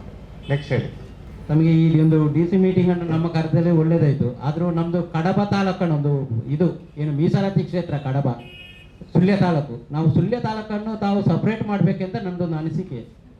ಅದನ್ನೊಂದು ಬಿಟ್ಟದ್ದು ಪುತ್ತೂರು ಮತ್ತು ಅರ್ಥ ಆಗ್ಲಿಲ್ಲ, ಇನ್ನೊಂದ್ಸರಿ ಏನಂದ್ರೆ ಕಡಬ ತಾಲೂಕು ಬೇರೆ ಸರ್, ಅದು ಸುಳ್ಯ ಮೀಸಲ ಕ್ಷೇತ್ರದಲ್ಲಿ ಒಂದು ಬರುವಂತ ಇದು ಅದರಲ್ಲಿ ತಾವು ಆ ಏರಿಯಾದಲ್ಲಿ ಮಾಡ್ತಿದ್ರೆ ಒಳ್ಳೇದಿತ್ತು ಅಂತ ನಮ್ದು. ಅಂದ್ರೆ ಕಡಬದಲ್ಲೇ ಬಂದು ಮಾಡ್ಬೇಕು, ಮುಂದಿನ ಸರಿ ಮಾಡ್ತೀನಿ ಆಯ್ತಾ. ಏನಾಗುತ್ತೆ, 9 ದೊಡ್ಡ ದೊಡ್ಡ ತಾಲೂಕು 9 ಸರಿ ಬರ್ಬೇಕಂದ್ರೆ 9 ದಿನ ನಾನು ಬಂದೆ ಇದು ಮಾಡ್ಬೇಕು. ಒಂದೇ ದಿನದಲ್ಲಿ 2 ಮಾಡೋದಕ್ಕೆ ಆಗುದಿಲ್ಲ. ಮೀಸಲ ಕ್ಷೇತ್ರ ಸರಿ, ಪರಿಷ್ಠ ಜಾತಿ ಮುಂದಿನ ಸರಿ ಕಡಬ ಸೆಪರೇಟ್ ಮಾಡ್ಬೋದು. ಮತ್ತೆ ಅಲ್ಲಿ ಒಂದ್ಸರಿ ತಹಶೀಲ್ದಾರ್ ಇದರಲ್ಲಿ ಕುಂದುಕೊರತೆ ಸಭೆ ಆಗ್ತಾ ಇರ್ತದೆ 3 ತಿಂಗಳಿಗೊಂದ್ಸರಿ. ಅದು ಕಳೆದ ಸಲ ಒಂದು 8 ತಿಂಗಳು ಕಳೆದಾಗಿದೆ. ಪರಿಷ್ಠ ಜಾತಿ ಪರಿಷ್ಠ ಪಂಗಡದ ಕುಂದುಕೊರತೆ ಸಭೆ ಸರಿ ತಹಸೀಲ್ದಾರ ಇದರಲ್ಲಿ ಅಧ್ಯಕ್ಷತೆಯಲ್ಲಿ ಅದು ಕಳೆದ ಸಲ ಏನು 31ಕ್ಕೆ ಆಗಿದೆ. 8 ತಿಂಗಳ ನಂತರ ಆಗಿದೆ. ಬರೀ ಅದು ನಿಜವಾಗಿ 3 ತಿಂಗಳಿಗೆ ಸರಿ ನಡಿಬೇಕಾದ್ರು. ಆದರೂ ಕೂಡ 8 ತಿಂಗಳು ಕಳೆದ ಮೇಲೆ ನಾವು ಏನು ಒತ್ತಡ ಹಾಕಿ AC ಅವರಿಗೆ ಅರ್ಜಿ ಕೊಟ್ಟು ಮಾಡಿದ್ರು ಅದನ್ನು. ಆದರೂ ಕೂಡ 24 ಸಮಸ್ಯೆಗಳಿತ್ತು ನಮ್ಮದು. ಅದರಲ್ಲಿ ಕೇವಲ 21 ಮಾತ್ರ ಆಗಿದೆ. 24 ವಾಪಸ್ ಪೆಂಡಿಂಗ್ ಇದೆ. ಈ ಇಂಥ ಸಭೆಗಳಿಗೆ ನಾವು ಯಾವ ನಿರೀಕ್ಷೆ ಮಾಡ್ಬೋದು? ನೀವು ತಮ್ಮಲ್ಲಿ ಪಾಲನಾ ವರದಿ ಇದೆ ಸರ್, ತಮ್ಮಲ್ಲಿ ನಮಗೆ ಮತ್ತೆ ಕೊಡ್ತೇವೆ ತಾವು. ತೊಂದರೆ ಇಲ್ಲ, ನಾನು ತರಿಸ್ಕೊಳ್ತೀನಿ. ಇದು ಏನೇನು ಸಮಸ್ಯೆ ಮಾಡೋಕ್ಕಾಗಿಲ್ಲ, ಯಾವುದು ಮಾಡೋಕ್ಕಾಗಿಲ್ಲ, ಒಂದು ಮಾತ್ರ ಇತ್ಯರ್ಥ ಆಗಿದೆ ಸರ್ 25ರಲ್ಲಿ. ಒಂದು ಕೆಲಸ ಮಾಡಿ, ಅವ್ರದ್ದು ಅನುಪಾಲನಾ ವರದಿ ಏನು ಕೊಟ್ಟಿದ್ದೀರಲ್ಲ ನನಗೆ ಕಳಿಸ್ಕೊಡಿ, ನಾನೇ ಚೆಕ್ ಮಾಡ್ತೀನಿ. ಬೇರೆ ಬೇರೆ ಯಾವ್ಯಾವ ಇಲಾಖೆದಿದೆ ಎಲ್ಲ ಇಲಾಖೆದು 24ರಲ್ಲಿ ಏನಿದೆ ಕ್ರೋಢೀಕರಿಸ್ಬಿಟ್ಟು ನನಗೆ ಅನುಪಾಲನಾ ವರದಿ ಕಳಿಸ್ಕೊಡಿ, ನಾನೇ ಚೆಕ್ ಮಾಡ್ತೀನಿ. ಯಾಕೆ ಮಾಡೋದಕ್ಕಾಗೋದಿಲ್ಲ? ಮತ್ತೊಂದು ಸರಿ, ನಮ್ಮದು ಎಲ್ಲ ರಾಷ್ಟ್ರೀಯ ನಾಯಕರ ಹಬ್ಬಗಳನ್ನು ನಾವು ತುಂಬ ವಿಜೃಂಭಣೆಯಿಂದ ಆಚರಿಸ್ತಿದ್ದೇವೆ. ಆದರೂ ಬಾಬಾ ಸಾಹೇಬ್ ಅಂಬೇಡ್ಕರ್ ಅವರ ಜನ್ಮದಿನವನ್ನು ನಾವು ಏಪ್ರಿಲ್ 14ಕ್ಕೆ ಆಚರಣೆ ಮಾಡ್ತಿದ್ದೇವೆ. ತಾವು ಆ ಟೈಮಲ್ಲಿ ಮಕ್ಕಳಿಗೆ ಏಪ್ರಿಲ್ 10ಕ್ಕೆ ರಜೆ ಕೊಡ್ತಿದ್ದಾರೆ. ತಾವು ಅದನ್ನು ಒಂದು ವಿಜೃಂಭಣೆಯಿಂದ ಹಾಕಲಿಕ್ಕೆ ಮತ್ತು ನಮ್ಮ ಮಕ್ಕಳಿಗೆ ಕೂಡ ರಜಾ ನಾನು ಕೊಡೋದಿಲ್ಲ. ನೀವು ನನ್ನ ಮಕ್ಕಳಿಗೆ ಮಳೆ ಬಂದಾಗ ಮಾತ್ರ ರಜಾ ಕೊಡೋದು, ಬೇರೆ ರಜೆ ಎಲ್ಲ ಸರ್ಕಾರ. ತಮ್ಮಲ್ಲಿ ಒಂದು ಮನವಿ, ತಮಗೆ ಒಂದು ಮನವಿ ಮಾಡಿದ್ದೇವೆ ಸರ್ ಇವತ್ತು. ಇದನ್ನು ತಾವು ಸಂಬಂಧಪಟ್ಟ ಯಾರು ಶಿಕ್ಷಣ ಸಚಿವರಿದ್ದಾರೆ ಸರ್ಕಾರಕ್ಕೆ ತರಿಸುವಂತ ವ್ಯವಸ್ಥೆಯನ್ನು ಮಾಡಬೇಕಂತ ನಮ್ಮ ಹಂತದಲ್ಲಿ ಮಾಡಬಾರದು ಅದು. ಬಟ್ ಯಾವಾಗಲಾದ್ರು ಶಿಕ್ಷಣ ಸಚಿವರು ಅಥವಾ ಬೇರೆ ಸಚಿವರು ಬಂದಾಗ ತಾವೇ ಡೈರೆಕ್ಟ್ ಆಗಿ ಕೊಡ್ಬೇಕು, ನಾವು ಕೂಡ ಸರಿ ಹೋಗೋದಿಲ್ಲ ಆಯ್ತಾ. ಯಾಕಂದ್ರೆ ಕೆಲವೊಂದು ನಾವು ಅಧಿಕಾರಿಗಳದ್ದಾಗಿ ನಾವು ಕೊಡೋದು ಸರಿ ಹೋಗೋದಿಲ್ಲ, ಅದರಲ್ಲಿ ಇದು ಒಂದು ಕೂಡ ಒಂದು. ಯಾಕಂದ್ರೆ ನಾಳೆ ಇದಕ್ಕೆ ಯಾಕೆ ಬೇರೆ ಜಯಂತಿಗಳು ಮಾಡ್ಬೇಕಾದ್ರೂ ರಜೆ ಕೊಡ್ಬೇಡಿ ಅಂತ ಬರ್ತಾರೆ. ಸೊ ಆ ತರ ಮಾಡೋದು ಸ್ವಲ್ಪ ಕಷ್ಟ. ಬಟ್ ತಾವು ಯಾವಾಗಲಾದ್ರು ಸಚಿವರು ಮತ್ತೆ ಇದು ಬಂದಾಗ ಕೊಡಿ, ಈ ತರದ್ದು ಇದೇ ಸಮಸ್ಯೆ ಇದ್ರಲ್ಲಿ ಇದನ್ನ ಮಾಡ್ಬೋದು ಅಂತ ಹಾಫ್ ಡೇನೋ ಅಥವಾ ಏನಾದ್ರು ಕನ್ಸಿಡರ್ ಮಾಡ್ತಾರೆ. ಸರಿ, ಲಾಸ್ಟ್ ಈ ನಮ್ಮ ಕಡಬ ತಾಲೂಕು ಸವಣೂರಲ್ಲಿ ಒಂದು ಅಂಬೇಡ್ಕರ್ ಭವನ ಇದೆ 1992-93ರಲ್ಲಿ. ಒಂದು ಅದರಲ್ಲಿ SST ಫಂಡ್ ಉಪಯೋಗಿಸಿಕೊಂಡು 1.5 ಲಕ್ಷ ಮಾಡಿಕೊಂಡು ಮಾಡಿದ್ದಾರೆ. ಅಲ್ಲಿ ಮಾಡಬೇಕಾದ್ರೆ ಯುವಕ ಮಂಡಳದವರು ಅದನ್ನು ಏನು ಹಣವನ್ನು ಇಸ್ಕೊಂಡು ಮಾಡಿದ್ದಾರೆ. ಹಾಗಾದರೆ ಇವರೇನು ಮಾಡಿದ್ದಾರೆ ಅಂದರೆ ಈಗ ಅದಕ್ಕೆ ಯುವ ಸಭಾಭವನ ಅಂತ ಹೆಸರು ಮಾಡಿದ್ದಾರೆ. ನಾವು ಅಲ್ದ ಒಂದು 10 ವರ್ಷದಿಂದ ಹೋರಾಟ ಮಾಡ್ತಿದ್ದೇವೆ ಇದರ ಬಗ್ಗೆ. ಆದರೂ ಹೈಕೋರ್ಟ್ಗೆ ಹೋಗಿದೆ. ಹೈಕೋರ್ಟ್ ಒಂದು ಇವರಿಗೆ ಜಿಲ್ಲಾ ಪಂಚಾಯತ್ CO ಅವರಿಗೆ ಒಂದು ಲೆಟರ್ ಮಾಡಿದೆ. ಅದರಲ್ಲಿ SST ಫಂಡ್ ಉಂಟು, ಅದರಿಂದ ಅದಕ್ಕೆ ಅಂಬೇಡ್ಕರ್ ಭವನ ಅಂತ ಹೆಸರು ಇಡಬೇಕಂತ. ಆದರೂ ಕೂಡ ಇಷ್ಟವರೆಗೆ ಅದನ್ನು ಇವರು ಮಾಡಿಲ್ಲ. ಇಲ್ಲಿ ಯಾರು ಏನ್ ಭವನ ಅಂತ ಇಟ್ಟಿದ್ದಾರೆ? ಅದಕ್ಕೆ ಅಂಬೇಡ್ಕರ್ ಯುವ ಸಭಾಭವನ ಅಂತ ಇಟ್ಟಿದ್ದಾರೆ. ಅಂಬೇಡ್ಕರ್ ಭವನ ಹೊಡೆದಾಕಿ ದೊಡ್ಡದಲ್ಲಿ ಅಂಬೇಡ್ಕರ್ ಭವನ ಅಂತ ಇತ್ತು ಸರ್. ಅದರ ಫೋಟೋ ಇದೆ, ನಾನು ಕರೆಸಿಕೊಡ್ತೀನಿ. ನಾನು ಕೇಶಪ್ಪ ನಾಯ್ಕ, ಎಷ್ಟು ಸಮುದಾಯದ ಇದು ಸವಣೂರು ಕಡಬ ತಾಲೂಕು. ಇದು ಅದೇ ಯುವಕ ಮಂಡಳ ಅಂತಲೇ ಮಾಡಿದ್ದೀವಿ. ಇದು ಪ್ರತಿಯೊಂದು ಒಂದು ಬಿಲ್ ಕಟ್ಟಬೇಕಾದ್ರೂ ಕೂಡ ಯುವಕ ಮಂಡಳದ ಇದರಲ್ಲಿ ಆಗ್ತದೆ. RTC ಕೂಡ ಯುವಕ ಮಂಡಳದಂತೆ ಇದೆ. ಇದು ಯುವಕ ಮಂಡಳ ಕಾರ್ಯದರ್ಶಿ. RTC ಏನಂತ ಇದೆ? ಸವಣೂರು ಯುವಕ ಮಂಡಳ ಅಂತ ಇದೆ.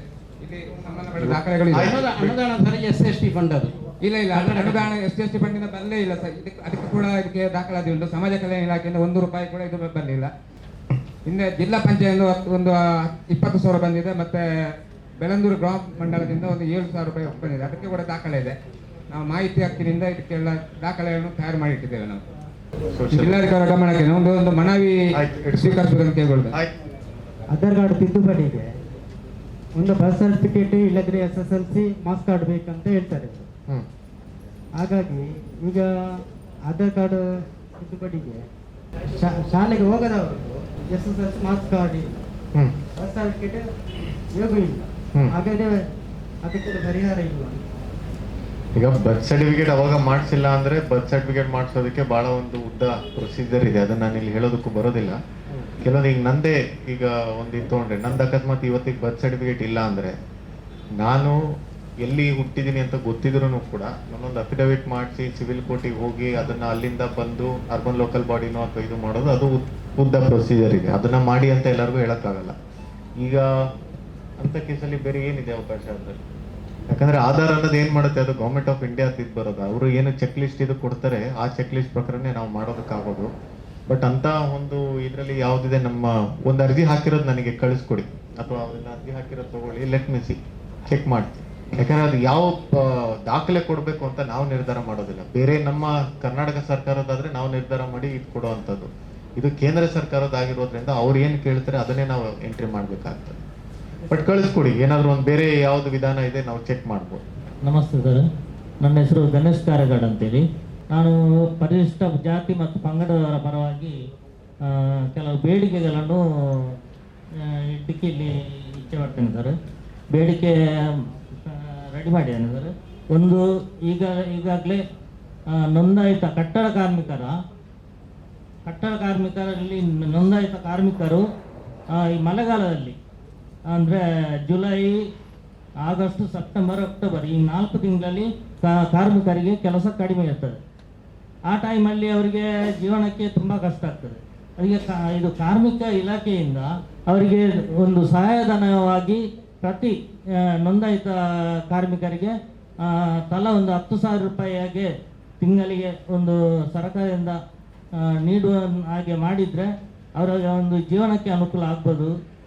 ಒಂದು 10,000 ಸ್ವಲ್ಪ ಡೌಟ್, ಯಾಕಂದ್ರೆ ಸ್ಯಾಲ್ರಿನೇ ಆಗ್ಬಿಡ್ತದೆ ಅದು. ಅಂದ್ರೆ ಅವರು ಪೆನ್ಷನ್ ರೀತಿ ಏನ್ ಕೊಡಬಹುದು ಅದನ್ನ ನೋಡ್ಬೋದು. ಅವರಿಗೆ EMI ಕಟ್ಟಲಿಕ್ಕೆ ಇರ್ತದೆ, ಕೆಲವು ಸ್ವಸಹಾಯ ಸಂಘದಲ್ಲಿ ಇರ್ತಾರೆ. ನೋಡಿ, ಇದೆಲ್ಲ ಸಮಸ್ಯೆ. ವಿಧವಾ ವೇತನ ಇಂದ ಹಿಡಿದು ನಮ್ಮ ವಿಕಲಚೇತನರಿಗೆ ಕೊಡುವಂಥದ್ದು 800 ರೂಪಾಯಿಂದ 1,600, 2,000, 3,000 ತನಕ ಇದೆ. ನೀವು 10,005 ಅಂದ್ರೆ ಅದು ಸ್ಯಾಲ್ರಿನೇ ಆಗ್ಬಿಡ್ತದೆ. ಅದು 10,000 ಸ್ವಲ್ಪ ಜಾಸ್ತಿ, ಬಟ್ ನೀವು ಕೇಳೋದ್ರಲ್ಲಿ ಅರ್ಥ ಇದೆ. ಒಂದ್ಸರಿ ಡಿಸ್ಟ್ರಿಕ್ಟ್ ಲೇಬರ್ ಆಫೀಸರ್ ಒಂದ್ಸರಿ ಮಾತಾಡಿ ನೋಡ್ತೀನಿ ಯಾವ ರೀತಿ ಇದೆ ಈ 4 ತಿಂಗಳಲ್ಲಿ ಇದು. ಸರ್, ಇನ್ನೊಂದು, ಈ ಪರಿಶಿಷ್ಟ ಜಾತಿ ಪಂಗಡದವರಿಗೆ ಹಿಂದಿನ ಕಾಲದಲ್ಲಿ ಸ್ಥಳ ಮಂಜೂರು ಮಾಡಿರ್ತಾರೆ, ಅದಕ್ಕೆ ರಸ್ತೆ ಗುರುತು ಆಗಿರುವುದಿಲ್ಲ. ಈಗಾಗಲೇ ತುಂಬ ಈ SC STಗಳ ಮನೆಗಳಿಗೆ ಹೋಗ್ಲಿಕ್ಕೆ ರಸ್ತೆ ವ್ಯವಸ್ಥೆ ಇಲ್ಲದೆ ಅವರ ಮನೆಯಲ್ಲಿ ಏನಾದರೂ ಕಾಯಿಲೆ ಅಥವಾ ಏನಾದರೂ ಒಂದು ಸಮಸ್ಯೆ ಆದರೆ ಯಾವುದೇ ವಾಹನಗಳು ಅವರ ಏರಿಯಾಕ್ಕೆ ಹೋಗುವುದಿಲ್ಲ. ಒಂದು, ಅವರ ಮನೆಗಳಿಗೆ ಹೋಗಲಿಕ್ಕೆ ತುಂಬ ಕಷ್ಟ. ಮತ್ತು ಸರ್ಕಾರದ ಅನುದಾನದಿಂದ ಏನಾದರೂ ಮನೆ ಕಟ್ಟಬೇಕಾದ್ರೂ ಎಷ್ಟೋ ದೂರದಿಂದ ಹೊತ್ತು ಅಲ್ಲಿ ತರಬೇಕು. ಸರ್ಕಾರದ ಅನುದಾನದ ದುಡ್ಡು ಅವರು ಅದಕ್ಕೆ ಬೇಕಾಗುವ ಸಲಕರಣೆಗಳನ್ನು ಅದಕ್ಕೆ ಓರಿಸಲಿಕ್ಕೇ ದುಡ್ಡು ಖರ್ಚಾಗ್ತದೆ ಸರ್. ಇದೆಲ್ಲ ಸಮಸ್ಯೆ ಪುತ್ತೂರಲ್ಲಿ ತುಂಬ ಇದೆ. ಇದಕ್ಕೆ ಒಂದು ಏನಾದರೂ ಒಂದು ಪರಿಹಾರ ಆಗಬೇಕು ಸರ್. ಬದಲಿ ಒಂದು ಇದನ್ನು ಕೂಡ ಸರ್ಕಾರದ ಹಂತದಲ್ಲಿ ಬಹಳಷ್ಟು ನಾವು ಚೆಕ್ ಮಾಡಿದ್ವಿ. ಬೇಸಿಕಲಿ ವರ್ಷ ಆದಂಗೆನೆ ಎಲ್ಲ ಬೆಲೆ ಕೂಡ ಜಾಸ್ತಿ ಆಗುತ್ತೆ. ಬಟ್ ಅವ್ರು ಇದು ಹೇಳೋದೇನು, ಇದು ಜಸ್ಟ್ ಸಹಾಯಧನ, ಇದು ಕಂಪ್ಲೀಟ್ 100% ಇದು ಅಂತಲ್ಲ. ಹಂಗೆ ನೋಡಿಕೊಂಡ್ರೆ ನಾವು 5-6 ಲಕ್ಷ ಕೊಟ್ಟರು ಒಂದು ಮನೆ ಕಟ್ಟೋದಕ್ಕೆ ಈ ಸಮಯದಲ್ಲಿ ನಮಗೆ ಆಗೋದಿಲ್ಲ. ಸೊ ನೋಡೋಣ, ಆಯ್ತು. ಅದೇ ಒಂದು ಮಾರ್ಗದ ರೋಡ್ನ ವ್ಯವಸ್ಥೆಗೆ ಮಾಡಿದ್ರೆ ಮತ್ತೊಂದು ಇವೆಲ್ಲ ಸರ್ಕಾರದ ಹಂತದಲ್ಲಿ ಏನಿದೆ ಅದು ನಾನು ಖಂಡಿತ ಹೇಳೋದಕ್ಕೆ ಬರೋದಿಲ್ಲ. ಬಟ್ ನಾನು ಇಷ್ಟೇ ಹೇಳೋದಕ್ಕೆ ಬರೋದು, ಸರ್ಕಾರದ ಹಂತದಲ್ಲಿ ನಮ್ದೇನು ಮೀಟಿಂಗ್ಸ್ಗಳು ನಡೆಯುತ್ತೆ, ಈ ಥರದಲ್ಲಿ ಇಂಥ ಮೀಟಿಂಗ್ಗಳಲ್ಲಿ ರೈಸ್ ಮಾಡಿದ್ದಾರೆ, ಈ ಥರ ಕೊಡ್ಬೋದಾ ಅಂತ ಹೇಳ್ಬಿಟ್ಟು ನಾವು ರೈಟಿಂಗ್ ಅಲ್ಲಿ ಕೊಡ್ತೀವಿ. ಇಷ್ಟು ಅಂತೂ ನಾನು ಖಂಡಿತ ಮಾಡ್ಬೋದು. ಯಾರ ಮೇಲೆ? ಇಒ ಮೇಲೆ. ಇಒ ಮೇಲೆ ನೀವು ಕಂಪ್ಲೇಂಟ್ ಆಕ್ಚುಲಿ CO ಕೊಟ್ರೆ ಒಳ್ಳೇದು, ಯಾಕಂದ್ರೆ ಅವ್ರ ಅಂಡರ್ ಇದು ಬರ್ತಾರೆ.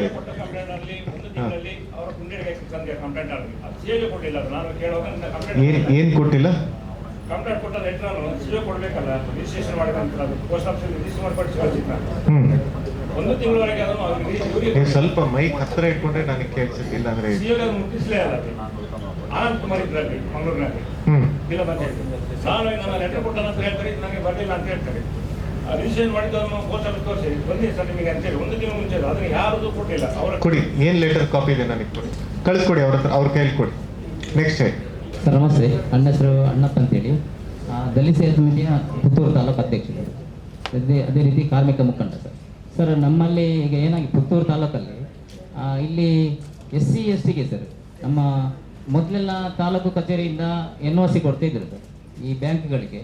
ಬೇರೆ ಬೇರೆ ವಿಚಾರಗಳಿಗೆ ಈಗ ಅವ್ರ ಮನೆ ಕಟ್ಟಲಿಕ್ಕೆ ಯಾವುದಾದ್ರೂ NOC ಕೊಡ್ತಾ ಇದ್ವಿ, SC STಗೆ ಸಾಲ ಸೌಲಭ್ಯಕ್ಕೆ ಏನಾದರೂ NOC ಕೊಡ್ತಿದ್ರು ತಹಸೀಲ್ದಾರ್ ಹಿಂದಿನ. ಅಚ್ಚಾ, ನಿಮಗೆ ಮಂಜೂರಾಗಿರೋ ಜಮೀನು ಅಂತನಾ? ಅಲ್ಲ, ಜಮೀನಿಗೆ ಸಾಲಕ್ಕಾಗಿ ತಹಸೀಲ್ದಾರ್ ಕಚೇರಿಯಿಂದ NOC ಕೊಡ್ತಾ ಇದ್ರು ಹಿಂದೆ. ಈಗ NOC RTC ಇನ್ಫ್ಯಾಕ್ಟ್ ಆಯ್ತು, ಹೇಳ್ಬಿಡಿ. ಓಕೆ. ಈಗ ಈ ಬ್ಯಾಂಕಿನವರು ಸೊಸೈಟಿಯವರೆಲ್ಲ ಕೇಳುವಂಥದ್ದು, ನಮಗೆ ಒಂದು ಇಲ್ಲಿ ತಹಸೀಲ್ದಾರ್ ಕಚೇರಿಯಿಂದ ಒಂದು NOC ತಗೊಂಡು ಬಂದು ನಿಮ್ಗೆ ಏನೇ ಸಾಲ ಬೇಕಿದ್ರು ನಾವು ಕೊಡ್ತೇವೆ, ಇಲ್ಲದಿದ್ರೆ ಕೊಡ್ಲಿಕ್ಕೆ ಬರೋದಿಲ್ಲ ಅಂತ. ಜಮೀನು? ಹೌದು. RTC ನಿಮ್ಮ ಹೆಸರಿದೆ? ಹೌದು. RTC ಕಾಲಮ್ ನಂಬರ್ 11 ಅಲ್ಲಿ ಏನು ಋಣಭಾರ ಇಲ್ಲ. ಋಣಭಾರ ಇದ್ದದಕ್ಕೆ ಕೇಳು ಸರ್. ಋಣಭಾರ ಇದ್ಮೇಲೆ ಮತ್ತೆ ಕೇಳೇ ಕೇಳ್ತಾರಲ್ಲ. ಅದೇ ಈಗ ಸರ್ಕಾರ ಏನು ಅಂತ ಹೇಳಿದ್ರೆ ಎಲ್ಲವನ್ನು ಹಾಗೆ ಕಿತ್ಕೊಂಡ್ರೆ ಒಂದು ಬಡವರ ಮಕ್ಕಳು ಎಜುಕೇಶನ್ ಮಾಡೋದಾಗ್ಲಿ ಒಂದು ಒಳ್ಳೆ ಮನೆ ಕಟ್ಟಬೇಕಾಗ್ಲಿ. ತಹಸೀಲ್ದಾರ್ದು ಇದಕ್ಕೆ ಅನ್ನೋದಕ್ಕಿಂತ ಬ್ಯಾಂಕ್ಸ್ ಗಳ ಜೊತೆ ಮಾತಾಡಬೇಕು. ಪ್ರತಿ ತ್ರೈಮಾಸಿಕ ಮೀಟಿಂಗ್ ಅಲ್ಲಿ ಏನು CO ನಡೆಸ್ತಾರೆ ಅಲ್ಲಿ ನಾನು ಇವಾಗ ಮಾಡ್ತಾ ಇದ್ದೀನಿ. ಇಲ್ಲಿ ಬಂದಾಗ SC ST ಗಳಿಗೆ ಸೆಪರೇಟ್ ಕನ್ಸೆಷನ್ ಕೆಲವೊಂದು ಬ್ಯಾಂಕ್ಸ್ ಕೊಡುತ್ತೆ, ಕೆಲವೊಂದು ಬ್ಯಾಂಕ್ ನಮ್ಮ ನಿಯಮದಲ್ಲಿ ಇಲ್ಲ ಅಂತ ಹೇಳಿ ರಿಜೆಕ್ಟ್ ಮಾಡ್ತಿದ್ದಾರೆ, ನಮಗೂ ಗೊತ್ತು. ಆದ್ರೂ ಈ ತರ ಕೇಸಸ್ಗಳಲ್ಲಿ ಮತ್ತೆ ತಗೊಳಕ್ಕಾಗುತ್ತಾ ನಾನು ಒಂದ್ಸರಿ ಚೆಕ್ ಮಾಡ್ತೀನಿ. ಬಟ್ ಋಣಭಾರ ಇರ್ಬೇಕಾದ್ರೆ ಅವರು ಅದನ್ನ ತಹಸೀಲ್ದಾರ್ ಇಲ್ದಲೇ ನೀವು ಕೊಡಿ ಅಂತ ಹೇಳೋದಕ್ಕೆ ನನಗೂ ಅಧಿಕಾರ ಬರೋದಿಲ್ಲ. ಬಟ್ ತಹಸೀಲ್ದಾರ್ ಆಫೀಸಿಂದ ಕೊಡ್ಬೇಕು ಇದು ಅಂದ್ರೆ ಬೇಕಾದ್ರೆ ನಾವು ಯಾವ ರೀತಿ ಕೊಡ್ತೀವೋ ಅದನ್ನ ಒಂದ್ಸರಿ ಚೆಕ್ ಮಾಡಿ ಬೇಗ ಕೊಡಿಸ್ಬೋದು ಸರ್. ಇದು ಇದ್ರೆ ಅದು ಬಹಳಷ್ಟು ಬಡ ವರ್ಗಕ್ಕೆ ತುಂಬಾ ಸಮಸ್ಯೆ. ಯಾಕೆ ಅಂತ ಹೇಳಿದ್ರೆ ಒಂದು ನಗರಸಭೆ ಆಗಿರ್ಬೋದು ಅಥವಾ ಒಂದು ಪಂಚಾಯತ್ ಆಗಿರ್ಬೋದು, ಒಂದು ಕೊಡುವಂತ 1.5-2 ಲಕ್ಷ ಅಥವಾ 3 ಲಕ್ಷದಲ್ಲಿ ಅವರಿಗೆ ಮನೆ ಕಟ್ಟಲಿಕ್ಕೆ ಅಲ್ಲಿ ಆಗುದಿಲ್ಲ. ಏನಾದ್ರೂ ಸಣ್ಣ ಮಟ್ಟದಲ್ಲಿ ಸಾಲ ಮಾಡು ಅಂತ ಹೇಳಿದ್ರು ಸಾಲ ಕೊಡುದಿಲ್ಲ. ಇದು ಬಹಳಷ್ಟು ಸಮಸ್ಯೆ ಸರ್, ತುಂಬಾ ಕಷ್ಟಕರವಾಗಿದೆ. ಇದನ್ನ ಅವರು ಕೂಡ ಅದನ್ನೇ ಇದು ಹೇಳಿದ್ದು. ನಾನು ತಮಗೆ ಹೇಳಿದೆ, ಇದು ಬರೀ ಸಬ್ಸಿಡಿ ಅಂತ ಕೊಡ್ತಾರೆ ಹೊರತು ಪೂರ್ಣ ಪ್ರಮಾಣದಲ್ಲಿ ಅಲ್ಲ. ಉಳಿಕೆ ಇರೋದನ್ನ ನಾವೇ ಇದನ್ನ ಮಾಡ್ಬೇಕಾಗ್ತದೆ.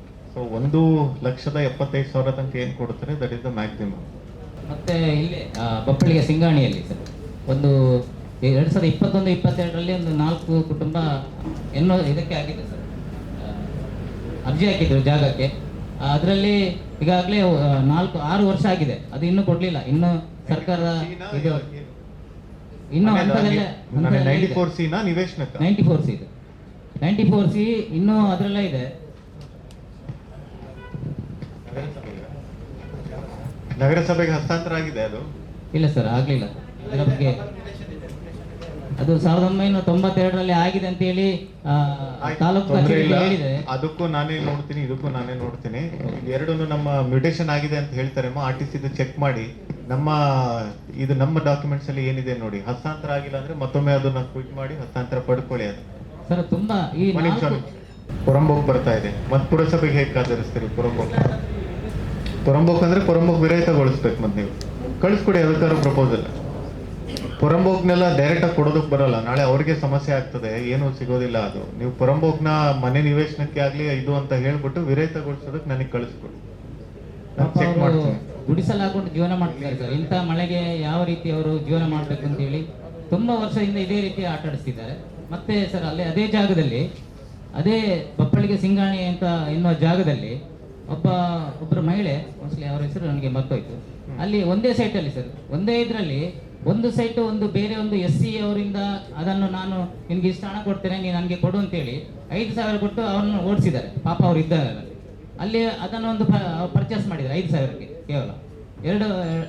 ಮಾಡಿದವರು ಯಾರು? SC ST ಕಮಿಟಿ ಅವರ ಬೇರೆಯವರು? Muslim committee. ಅದೇ ಬರ್ತದಲ್ಲ, ಅದೇ ಅದೇ ಅದೇ ಗ್ರಾಂಟ್ ಆಗಿತ್ತ ಲ್ಯಾಂಡ್? ಇಲ್ಲ ಸರ್, ಗ್ರಾಂಟ್ ಆಗ್ಲಿಲ್ಲ. ಒಬ್ಬ SC ಅದರಲ್ಲಿ ಕೂತ್ಕೊಂಡಿದ್ರು, ಒಂದು ಮನೆ ಕಟ್ಟಿ ಕೂತ್ಕೊಂಡಿದ್ರು. ಅದನ್ನು ನಿನ್ಗೆ ಇಷ್ಟ, ನಾನು ಇಷ್ಟು ಕೊಡ್ತೇನೆ ಅಂತ ಹೇಳಿ 5,000 ಕೊಟ್ಟು ಅವರನ್ನು ಕಳಿಸಿದ್ದಾರೆ. ಇನ್ನೊಂದು ಅದೇ ಸೈಟಲ್ಲಿ ಮತ್ತೆ ಇನ್ನೊಂದು ಕೂಡ ಮನೆ ಮಾಡಿದ್ದಾರೆ. ನಾನು ಈಗ ಹಿಂದೆ ತಹಸೀಲ್ದಾರಿಗೆ 3 ತಿಂಗಳ ಹಿಂದೆ ನಾನು ಅದೊಂದು ಕಂಪ್ಲೇಂಟ್ ಮಾಡಿದ್ದೇನೆ, ಅದೊಂದು ಆ ಮನೆಯನ್ನು ಡೆಮಾಲಿಷ್ ಮಾಡಿ ಅಂತೇಳಿ. ಅದು ತುಂಬಾ ಶಿಥಿಲಾಸವಲ್ಲಿತ್ತು, ಅವರು ಸುಮ್ಮನೆ ಬ್ಲಾಕ್ ಎಲ್ಲ ಕಟ್ಟಿ ಹೋಗಿದ್ರು. ಅದನ್ನು ಈಗ ಪುನಃ ತುಂಬಾ ಚಂದ ಮಾಡಿ ಮನೆ ಮಾಡಿದಾಗೆ ಮಾಡಿ ಹಳೆಯ ಹಂಚನ್ನು ತಂದು ಹಾಕಿ ಹಂಚನ್ನು ಹಾಕಿ ಕಟ್ಟಿದ್ದಾರೆ. ಅದಕ್ಕೆ ಎಲೆಕ್ಟ್ರಿಕಲ್ ಯಾಕೆ KEB ಅವರು ಯಾಕೆ ಸರ್ ಅದಕ್ಕೆ ಪರ್ಮಿಷನ್ ಕೊಡ್ತಾರೆ ಅಂತ ಇದಕ್ಕೆಲ್ಲ? KEB ಅವರು ಅಪ್ಲೈ ಮಾಡಿರ್ತಾರೆ, ಈಗ ತಗೊಂತಾರೆ. That is different. ನಮ್ಮ ರೆವೆನ್ಯೂ ಲ್ಯಾಂಡ್ ಆಯ್ತು, ನಾನು ಚೆಕ್ ಮಾಡಿ. ಅದೊಂದು ಇಲ್ಲ ಸರ್, ಅದು ತುಂಬಾ ಸರಿ ನಾನು ಹೇಳಿದ್ದೇನೆ, ನಾನೇ ಚೆಕ್ ಮಾಡ್ತೀನಿ.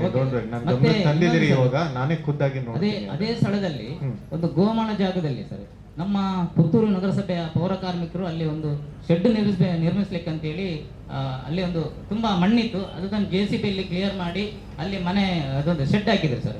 ಅದನ್ನು ನಮ್ಮ ತಾಲೂಕು ಕಚೇರಿಯಿಂದ ಹೋಗಿ ಡೆಮಾಲಿಷ್ ಮಾಡಿದ್ರು. ಈಗ ಅಲ್ಲಿ ಅಶೋಕ್ ಅಂತ ಒಬ್ಬ ವ್ಯಕ್ತಿಗೆ 2 ಜನ ಹಾಕಿದ್ದಾರೆ. ಅಲ್ಲಿ ಅದೇ ಗೋಮಾಳ ಜಾಗದಲ್ಲಿ 2 ಶೆಡ್ ಅನ್ನು ಹಾಕಿದ್ದಾರೆ. ಅದನ್ನು ಕೂಡ ಒಂದು ಡೆಮಾಲಿಷ್ ಮಾಡಿ ಅಂತ ಹೇಳಿ ನಾನು ಗೋಮಾಳದಲ್ಲಿ ಇಮಿಡಿಯೇಟ್ ಆಗಿ ತಗ್ಸಿಪ್ಪ. ಯಾರಿಗೆ ಬರ್ತದೆ ನೋಡಿ, ಗೋಮಾಳದಲ್ಲಿ ಸರ್ಕಾರಿ ಇದನ್ನ ಮಾಡೋದಕ್ಕೇನೆ ನಾವು ಬಿಡೋದಿಲ್ಲ. ನೀವು ಅದನ್ನ ಪ್ರೈವೇಟ್ ಇದು ಮಾಡೋದಕ್ಕಂತೂ ಬರೋದಿಲ್ಲ. ಗೋಮಾಳದಲ್ಲಿ ರಿಸರ್ವೇಶನ್ ಮಾಡೋದಿಲ್ಲ ನಾವು. ಇಲ್ಲ ಅದು ಬೇರೆ ಸರ್. ತೆಗ್ಸಿ ಗೋಮಾಳ ಅಂತಿದ್ರೆ ತೆಗ್ಸಿ ಅಷ್ಟೇ. It's a clear direction. ಗೋಮಾಳ ಅಂತಿದ್ರೆ ಯಾವುದೇ ಪ್ರೈವೇಟ್ ಬರೋದಕ್ಕೆ ಬರೋದಿಲ್ಲ, ಅದು ಬರೀ ಗೋವಿಗೆ ಮಾತ್ರ. ನೀವು ಬಂದದ್ದಕ್ಕೆ ತುಂಬಾ ನಾವೆಲ್ಲ ಧನ್ಯವಾದ ಹೇಳ್ತೇವೆ ಸರ್. ಪುತ್ತೂರು ತಾಲೂಕು ಆದಿದ್ರಾವಿಡ ಸಮಾಜ ಸೇವಾ ಸಂಘ ಸದಸ್ಯ. ಇದು ಈಗ ಇವರು ಹೇಳಿದಾಗೆ ಚಿಕ್ಕಬುಂಡೂರು ಗ್ರಾಮದ ಅದು 101 ಸರ್ವೆ ನಂಬರ್ ಇದ್ದ ಹಕ್ಕುಪತ್ರವನ್ನು 117 ಸರ್ವೆ ನಂಬರ್ಗೆ ಇಟ್ಟು ಅದನ್ನು ಆದಷ್ಟು ಬೇಗ ರಿಜೆಕ್ಟ್ ಮಾಡಬೇಕಂತ ಹೇಳೋದು ನಾವು ಹೇಳ್ತೀನಿ. ಅಲ್ಲೇಸರು ಪದ್ಮನಾಭನಾಯ್ಕ ಗುಂಡೂರು ಪ್ರಗತಿಪರ ಕೃಷಿಕರ. ನಮ್ಮ ಕಡೆಯಿಂದ ಮಾಮೂಲಾಗಿ ನೈಸರ್ಗಿಕ ಜೀವಂತ ತೋಟನ್ನು ನಮ್ಮ ನೆರೆಯ ಒಬ್ಬ ಮುಕ್ತಿ 6 ತಿಂಗಳ ಎಲ್ಲ ಸಂಬಂಧಪಟ್ಟವರಿಗೆ ಕಂಪ್ಲೇಂಟ್ ಎಲ್ಲ ಕೊಟ್ಟಿದ್ದೇವೆ. ಪಟ್ಟ ಲ್ಯಾಂಡ್ ಬಂದ್ರೆ ಈಗ ನೋಡಿ, ಪಟ್ಟ ಲ್ಯಾಂಡ್ ಅಂತ ಬಂದ್ರೆ ಯಾವ ಅಧಿಕಾರಿನೂ ಏನು ಮಾಡೋದಕ್ಕೆ ಬರೋದಿಲ್ಲ. ತೋಟ ಈಗ ಫುಲ್ ಕಟ್ಟಿದ್ದಾರೆ. ಯಾವುದು ತೋಟ ಮುಚ್ಚಿದ್ದಾರೆ. ಪತ್ರಿಕೆಗಳಲ್ಲಿ ಎಲ್ಲ ಯಾರಪ್ಪ ಪಟ್ಟ ಲ್ಯಾಂಡ್ ಅದು ಏನ್ ಮಾಡ್ಬೇಕು ಈಗ ಅಲ್ಲಿ?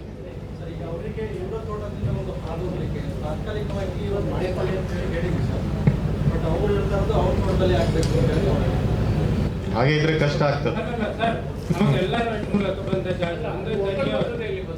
ಇಲ್ಲಿ ತೋಡು, ಇದು ನದಿ, ಇದು ಹೊಳೆ, ಇದು ಯಾವ್ದೋ ಒಂದು ಬೇರೆ ರೀತಿ ನದಿ ಮೂಲ ಇದು ಅಂತ. ಇವನ್ ಬಂಡೆಗಳದ್ದು ಎಲ್ಲ ಇದು ಮಾಡಿದ್ರು ಕೂಡ ಖರಾಬಲ್ಲ ಆದ್ರೂ ಇಟ್ಬಿಟ್ಟು ಇದು ಮಾಡ್ತಾರೆ.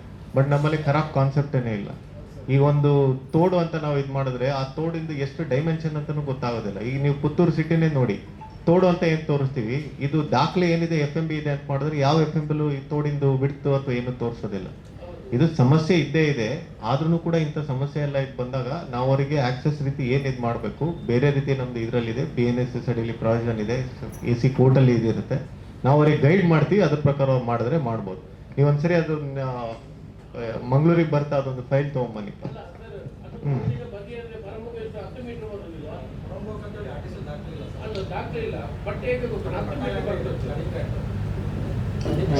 ಅದನ್ನೇ ಒಂದ್ಸರಿ ಫೈಲ್ ನನಗೆ ನೋಡಿದ್ರೆ ನಾನು ನಿಮಗೆ ಹೇಳ್ಬೋದಪ್ಪ, ಫೈಲ್ ತಗೊಂಬನ್ನಿ ಅಂತ ಬರ್ತಾ. ನೆಕ್ಸ್ಟ್ ಬಿಟ್ಟು ಆ ತೋಟಿನ ಮುಚ್ಚಿದ ಮಣ್ಣನ್ನು ತೆರವು ಮಾಡುವ ಅಧಿಕಾರ ನೋಡಿಪ್ಪ, ತೋಡು ಅಂತ ಫಸ್ಟ್ ನಾವು ಪ್ರೂವ್ ಮಾಡ್ಬೇಕಲ್ಲ. ಈಗ ನಾರ್ಮಲಿ ನನ್ನ ಜಾಗದಲ್ಲೇನೆ ನಾವು ನಡ್ಕೊಂಡು ಹೋಗ್ತಾ ಇರುತ್ತೆ, ನನ್ನ ಕದಿಮರ್ಗ ಇರ್ತದೆ. ಇಲ್ಲಿ ಬಹಳಷ್ಟು ಕಡೆ ಇದು ಮಳೆ ಬಂದಾಗ ಹಾದು ಹೋಗೋದಕ್ಕೆ ಒಂದು ತೋಡು ಅಂತ ಮಾಡ್ಕೊಂಡಿರ್ತಾರೆ. ಬಟ್ ಅದು ನನ್ನ ಕದಿಮರ್ಗ, ಅದನ್ನ ಸರ್ಕಾರ ಇದು ನದಿ ಇದು ಅಥವಾ ತೋಡನ್ನ ಅಂತ ತೋರಿಸೋದಕ್ಕೆ ಬರೋದಿಲ್ಲ. ಕೆಲವೊಂದು ಪ್ರೈವೇಟ್ ಅಲ್ಲಿ ಇದಿರ್ತದೆ. ಅಲ್ಲಿ ಅಕಸ್ಮಾತ್ ತೋಡು ಅಂತ ತೋರ್ಸೋದಕ್ಕೆ ನಮ್ಮಲ್ಲಿ ಏನಾದ್ರು ಅಂದ್ರೆ ದಾಖಲೆ ಅಥವಾ ಏನಾದ್ರು ಇದ್ರೆ ಅವಾಗ ನಾವು ತೋಡು ಅಂತ ಹೇಳ್ಬಿಟ್ಟು ಕ್ಲಿಯರ್ ಮಾಡಿಸ್ತೀವಿ. ಬಹಳಷ್ಟು ನನಗೆ ಬಂದಿರೋ ಕಂಪ್ಲೇಂಟ್ ಕೇಸಲ್ಲಿ ಅವ್ರು ತೋಡು ಮುಚ್ಚಿದ್ದಾರೆ ಅಂತ ನಮ್ಮಲ್ಲಿ ದಾಖಲೆ ಇದೆ. ಎಲ್ಲೋ ಒಂದ್ ಕಡೆ ಬರಿಬೇಕಾದ್ರೆ ಅವ್ರಿಗೆ ಗ್ರಾಂಟ್ ಆಗ್ಬೇಕಾದ್ರೆ ಪಕ್ಕದಲ್ಲಿ ಇಷ್ಟು ತೋಡಿದೆ, ಇಷ್ಟು ಸೆಂಟಿನ ತೋಡಿದೆ ಅಂತ ಬಂದಾಗ ಆ ಬೇಸಿಸ್ ಮೇಲೆ ಮಾಡಿದೀವಿ. ಬಟ್ ಅವ್ರಿಗೆ ಮುಂಚಿಂದನೂ ಬರ್ಬೇಕಾದ್ರೆ ಸೇಲ್ ಡೀಡ್ ಆಗಿರ್ತದೆ ಅಥವಾ ಅವ್ರದೇ ಕದಿಮರ್ಗ ಆಗಿರ್ತದೆ, ಸರ್ಕಾರದಿಂದ ಗ್ರಾಂಟ್ ಆಗ್ಬೇಕಾದ್ರೆ ತೋಡು ಅನ್ನೋದು ಎಲ್ಲೂ ಬಂದಿಲ್ಲ ಅಂದ್ರೆ ನಮಗೂ ಕಷ್ಟ ಆಗ್ತದೆ. ಅದು ಪ್ರೈವೇಟ್ ಡಿಸ್ಪ್ಯೂಟ್ ಆಗ್ತದೆ. ಸೊ ಪ್ರೈವೇಟ್ ಡಿಸ್ಪ್ಯೂಟ್ ಎಲ್ಲ ಮತ್ತೆ ಸಿವಿಲ್ ಕೋರ್ಟಿಗೆ ಹೋಗ್ತದೆ. ನೀವು ಸಿವಿಲ್ ಕೋರ್ಟಿಗೆ ಹೋಗಿ ಅಂತ ನಾನು ಹೇಳ್ತಾ ಇಲ್ಲ, ನಾನು ಒಂದ್ಸರಿ ಚೆಕ್ ಮಾಡ್ತೀನಿ ಅದರಲ್ಲಿ ಯಾವ ರೀತಿ ಬಂದಿದೆ ಅಂತ. ಅದ್ ನಂತರನೇ ನಾನು ಹೇಳ್ಬೋದು. ನಾನು ಇಲ್ಲಿ ಕುತ್ಕೊಂಡು ನಿಮಗೆ ಸೊಲ್ಯೂಷನ್ ಕೊಡಕ್ ಆಗ್ತಾ ಇದೆ.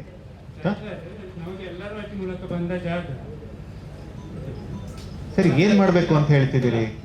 100 ವರ್ಷಗಳ ಹಿಂದಿನ ತೋಟು ಅದನ್ನು ಮುಚ್ಚ ಹಕ್ಕು ಯಾರು ಕೇಳ್ತಾರೆ?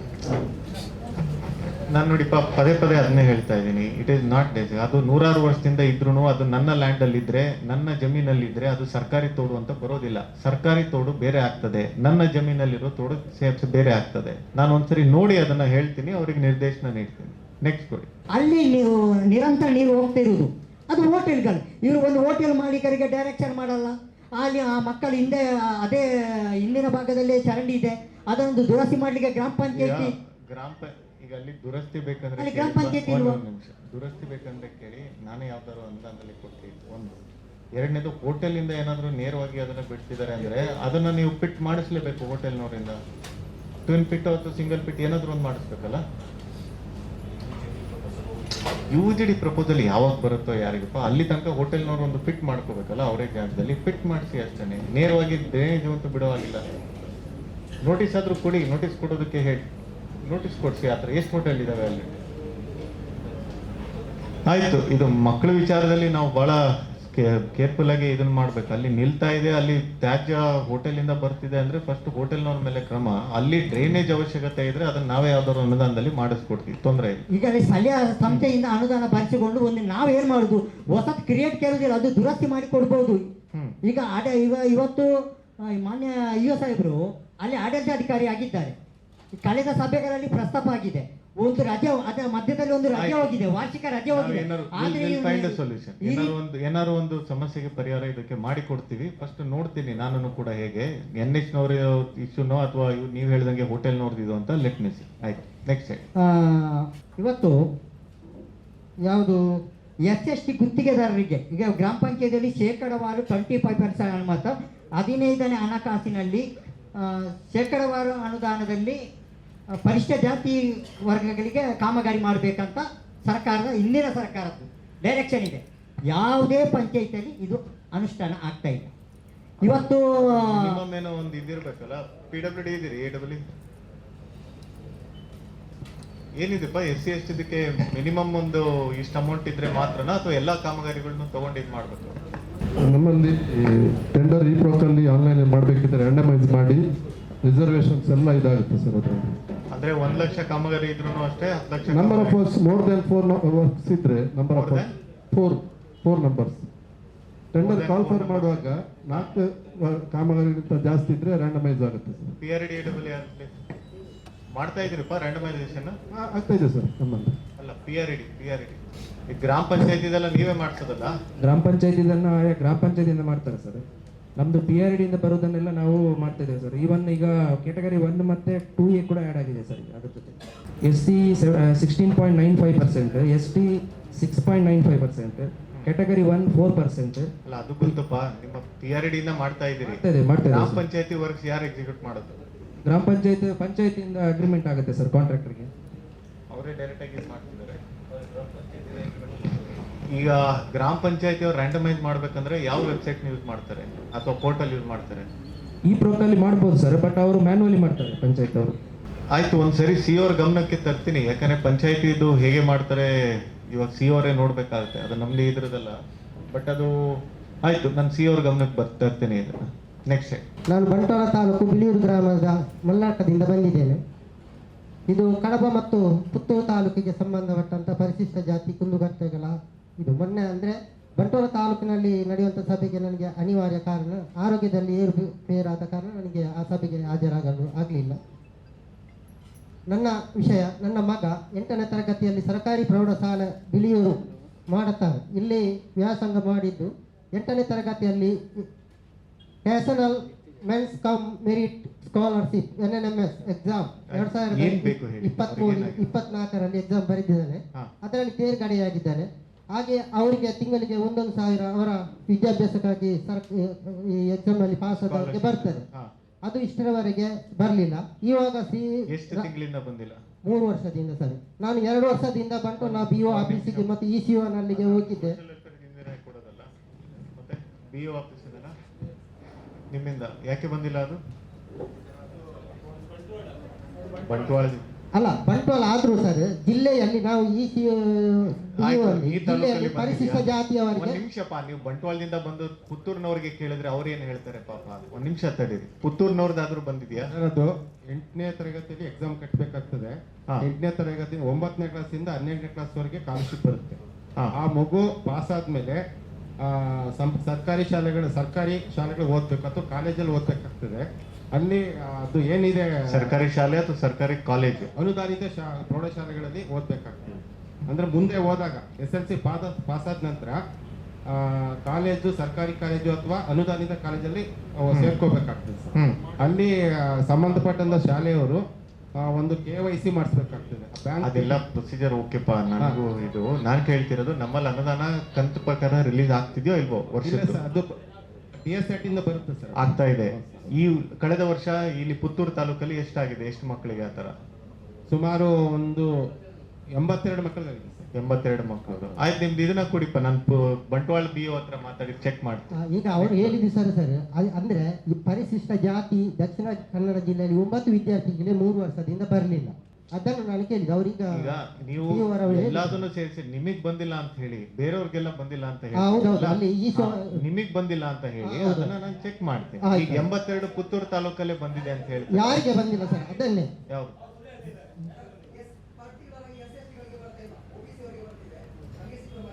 82 SC ST ಎಷ್ಟುಪ್ಪ ಸರ್? ಎಲ್ಲ ಮಕ್ಕಳಿಗೂ ಬರುತ್ತೆ ಸರ್. ಇಲ್ಲ ಸರ್ ಎಲ್ಲ ಈಗ SC ಅವರಿಗೆ ಬಂದ್ರೆ ನಾನು ಈ ಸಭೆಗೆ ಬರ್ತಿರ್ಲಿಲ್ಲ. ನಾನು 2 ವರ್ಷದಿಂದ BO ಆಫೀಸರ್ಗೆ EC ಹೊರಟಿಗೆ ನೀವು ಹೋಗುದಾದ್ರೆ ಹೋಗಿ. ಇವರು ಹೇಳಿದ್ದು ಸರಿ. ಒಂದ್ ನಿಮಿಷ ತಡೀರಿಪ್ಪ, ಪದೇ ಮಾತಾಡ್ತಿದ್ರೆ ನನಗೂ ಮಾತಾಡಕ್ ಬರೋದಿಲ್ಲ. ಕಳೆದ ವರ್ಷದ ಏನ್ ಇದ್ ಮಾಡಿದ್ರೆ SC ST OBC ಡಿವೈಡ್ ಮಾಡ್ಬಿಟ್ಟು ನನಗೊಂದು ವಾಟ್ಸಪ್ ಮಾಡಿ ಕಳೆದ ವರ್ಷದ ಕೂಡ ಆಯ್ತು. Next 23-24 sir. 1 ವರ್ಷದ ಕೊಡ್ಲಿಪ್ಪ ಫಸ್ಟ್, ಆಮೇಲೆ 2-3 ವರ್ಷದ ತಗೊಳ್ಳೋಣಂತೆ. ನಿಮ್ಮ ಅರ್ಜಿ ಕೊಡಿ, ನಿಮ್ದು ನಾನು ಯಾಕೆ ಬಂದಿಲ್ಲ ಅಥವಾ ಯಾಕೆ ಬಂದಿದೆಯೋ ಇಲ್ಲೋ ಅಂತ ನಾನೇ ಚೆಕ್ ಮಾಡ್ತೀನಿ.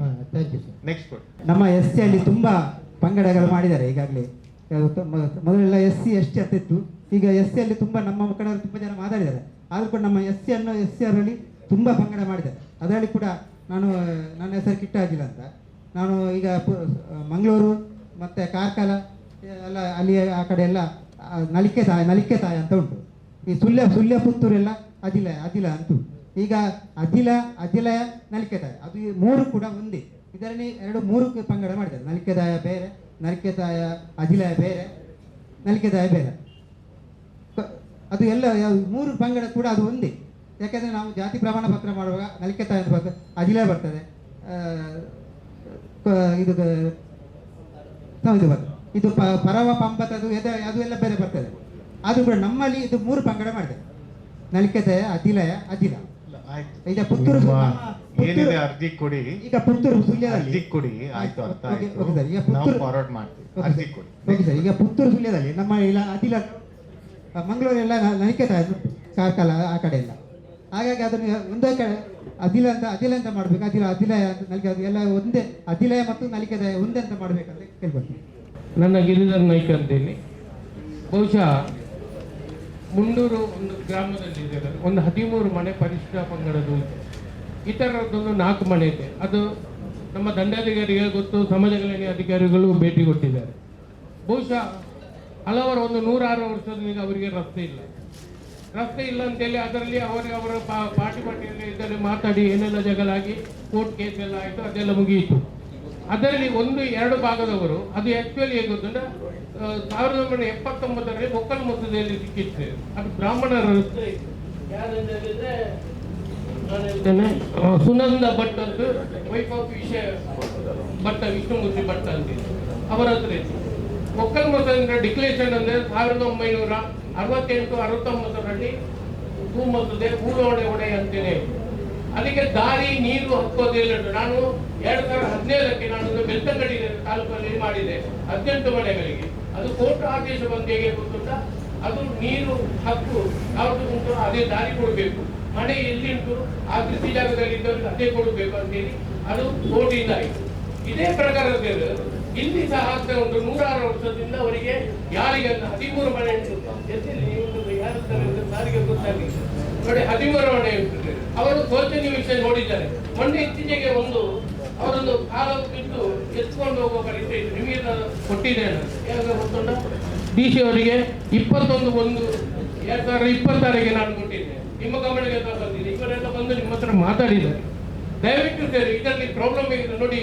ಅದರಲ್ಲಿ 5-6 ಮನೆಯವರು ಎಲ್ಲ ಒಪ್ಪಂದದಿಂದ ಎಲ್ಲ ಮಾಡಿ ಅವರೆಲ್ಲ ಜಾಗ ಬಿಟ್ಟಿದ್ದಾರೆ. ಅದು ಜಾಗ ಬಿಡಲೇಬೇಕು.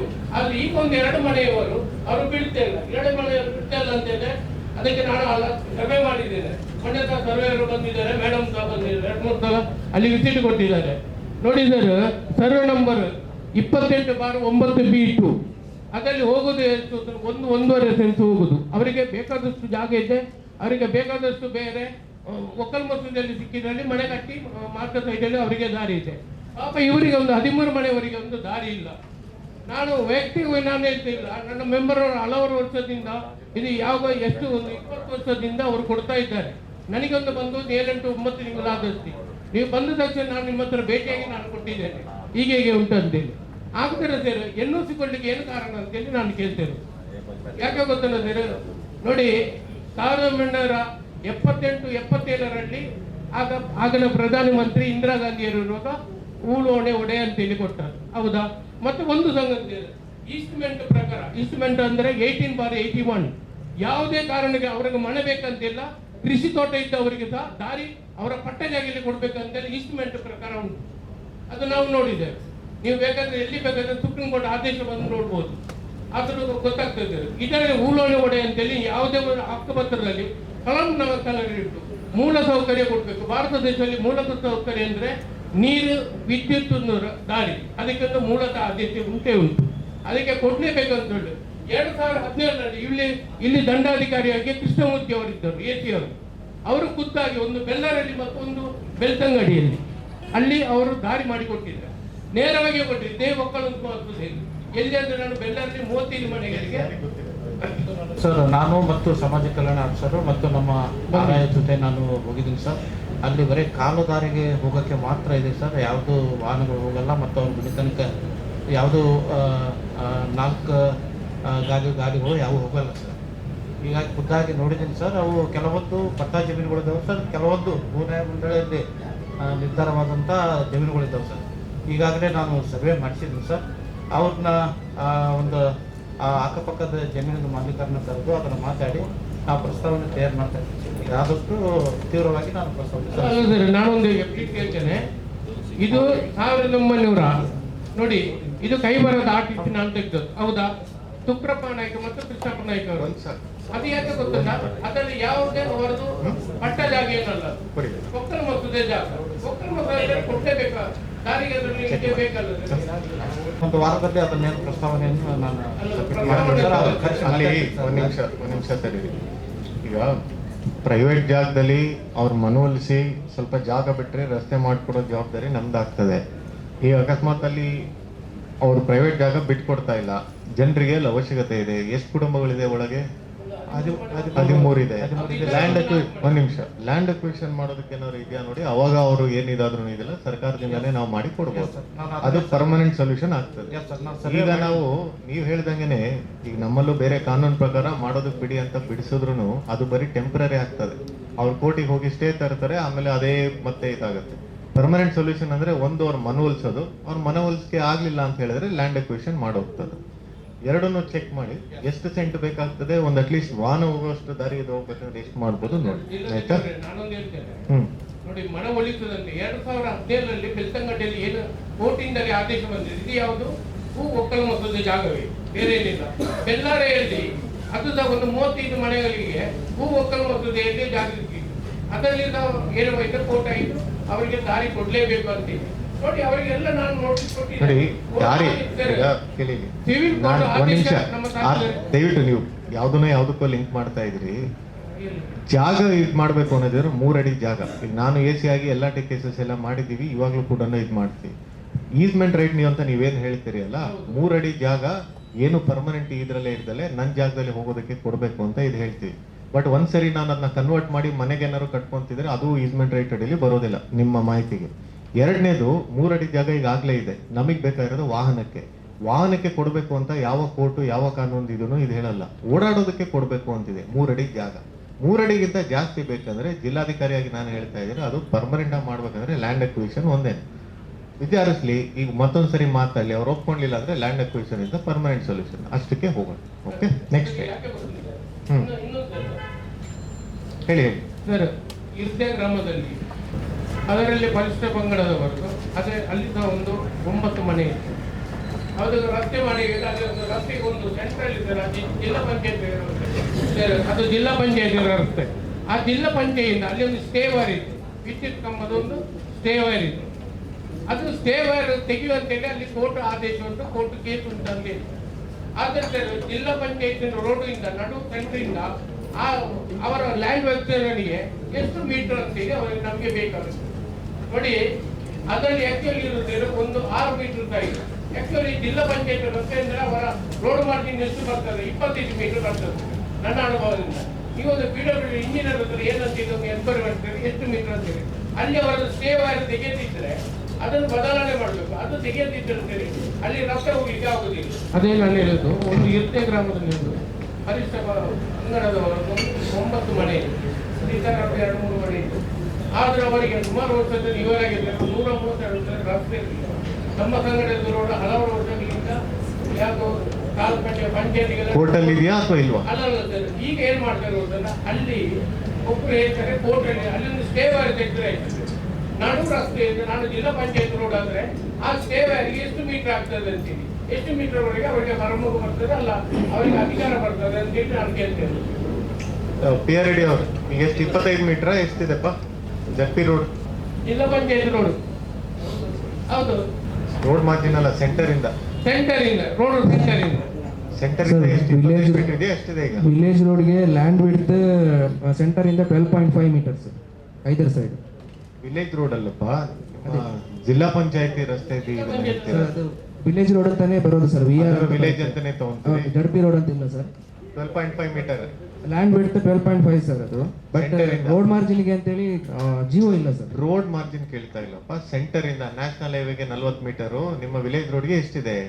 ಅದು 12.5 sir as per IRC. Sir ಅದು ಆಕ್ಚುಲಿ ಆಗಿ ಇವರು ಅವರು ಮೇಡಮ್ ನೋಡಿದ್ದಾರೆ.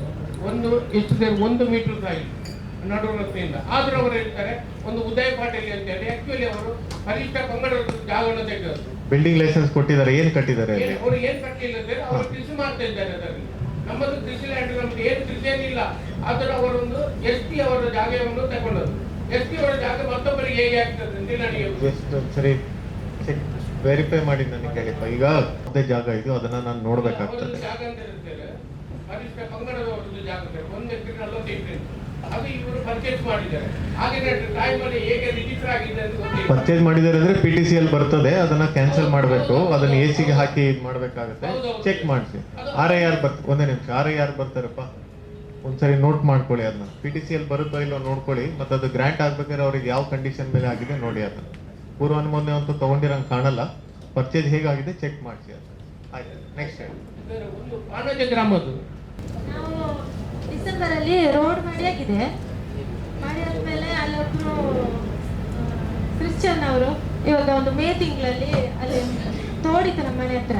ಅಲ್ಲಿ ತಹಶೀಲ್ದಾರ್ ಮತ್ತೆ ಮೇಡಮ್ ಎಲ್ಲ ಬಂದು ನೋಡಿ ಶಾಸಕರಿಂದ ಒಂದು 1 ಲಕ್ಷ ಅನುದಾನ ಇದು ಮಾಡಿ ಮೋರಿ ಹಾಕಿಸಿದೆವು.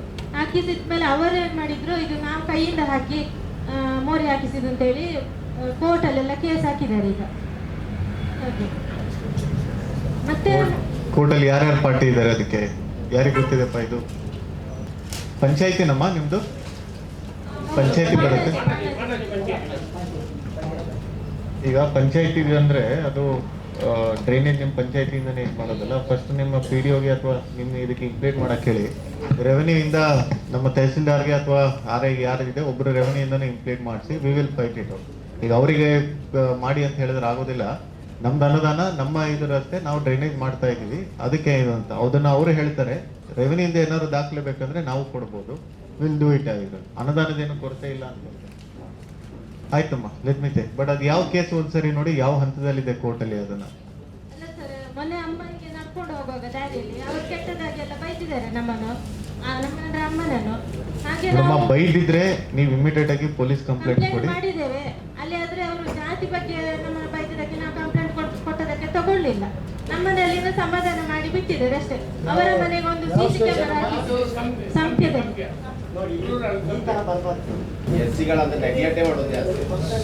ನಾನು ಒಂದ್ ನಿಮಿಷ ತರಿ. ನೆಗ್ಲೆಕ್ಟ್ ಇದು ಅಂತಲ್ಲ, ಎಲ್ಲ ಇಲ್ಲೇ ಕೂತಿದೀವಿ ಅದಕ್ಕೆ ಅವಾಗ್ಲಿಂದ ಇದು. ಅದಕ್ಕೆ ಯಾವ ಕಂಪ್ಲೇಂಟ್ ಯಾಕೆ ತಗೊಂಡಿಲ್ಲ ವಿಚಾರಿಸೋಣ ಒಂದ್ಸರಿ. ಆಯ್ತು, ಯಾರು ನೋಟ್ ಮಾಡ್ಕೊಳ್ಳಿ ದಯವಿಟ್ಟು.